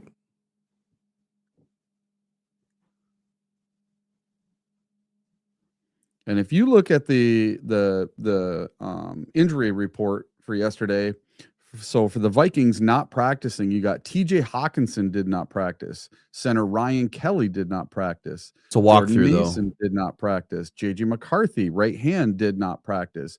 Brian O'Neill did not practice. And on our side, we had a very strange Amon-Ra all of a sudden with a knee, did not practice. Avante Maddox with a back did not practice. And then normal Taylor Decker did not practice. He's normal, though. I don't know how I missed. I thought that JJ was fine. Yeah, he got hurt in that game. I know he got hurt, but I thought that everything was fine. It's only Tuesday. Yeah, but Vikings fans, I have Vikings fans that I'm very good friends with. They're like, that's it. JJ's done for the year. They don't think he's going to play anymore. Okay, but thinking and knowing are different, right? Yeah. And they're all sending me things that they're saying Max Brosmer's starting this week. That's what the beat reporters and the Vikings are saying. Whether it's true or not, I don't know.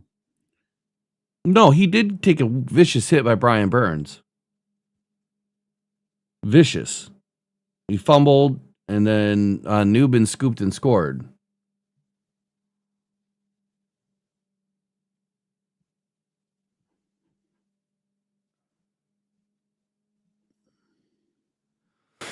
You want to talk about someone that can't get away from injuries?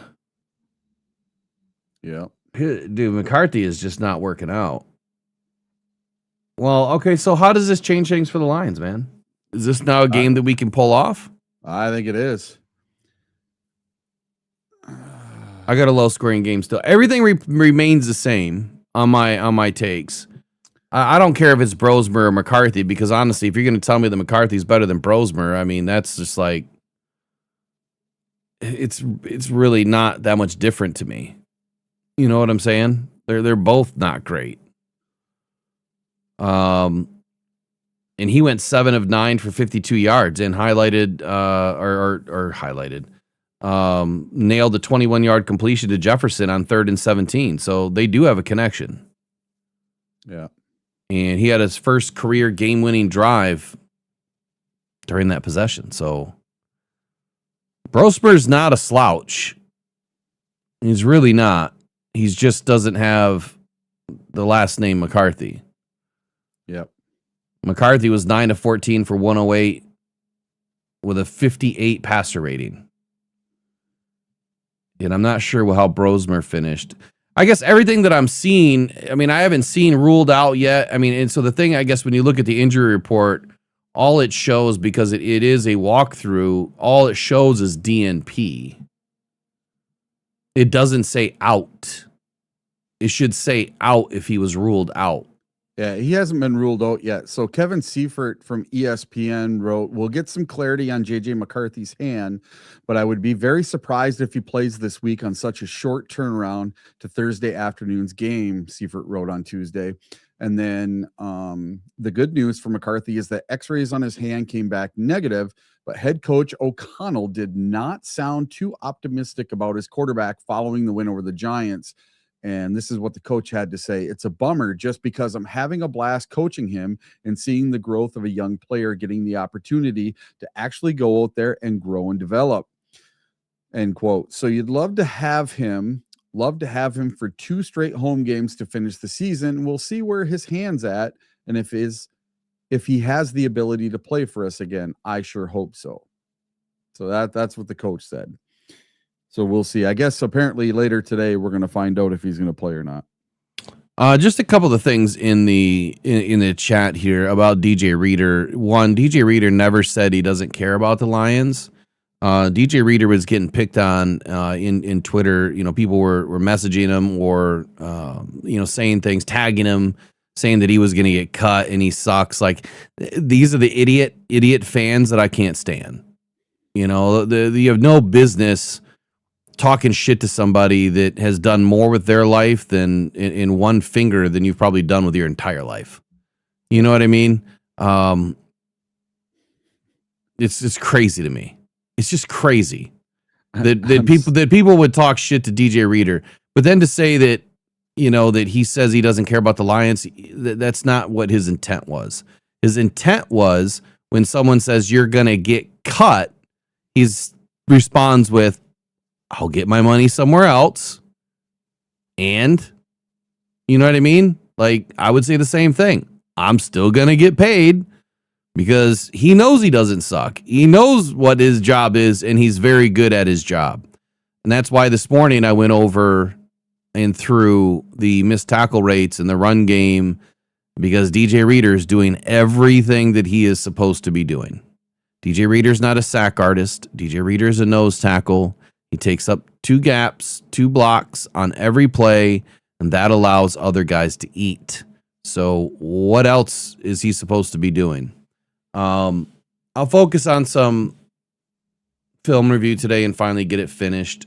I almost got done yesterday, but then I had to leave. So I will get it finished, and I'm going to go into, I guess I could redo a little bit of it and talk about the entire defensive line, talk about DJ Reader as well. All right, last segment of the day. Let's get out of here. Yeah, I'm sorry my last 30 of the day went for 10 minutes. That's all right. I don't care. I got nothing else to do right now. I just figured I'd let you know. All right. Well, I'm going to go unpack all my deliveries that just came while we were talking, and I'll see you guys after Christmas. See you Friday. All right, y'all. Merry Christmas, Eric. Merry Christmas, anyone else Merry that doesn't Christmas, join in. everybody. I will be on tomorrow for a little bit. I'm not sure how long, and then Friday I'll be back. So I doubt that I'm going to do any live streaming on Christmas. We'll see how lonely I am because everyone's working in this house. So anyway, adios, Eric, man. Have a good one. Tell your wife Merry Christmas. We'll see you guys. Pressured by Hutchinson.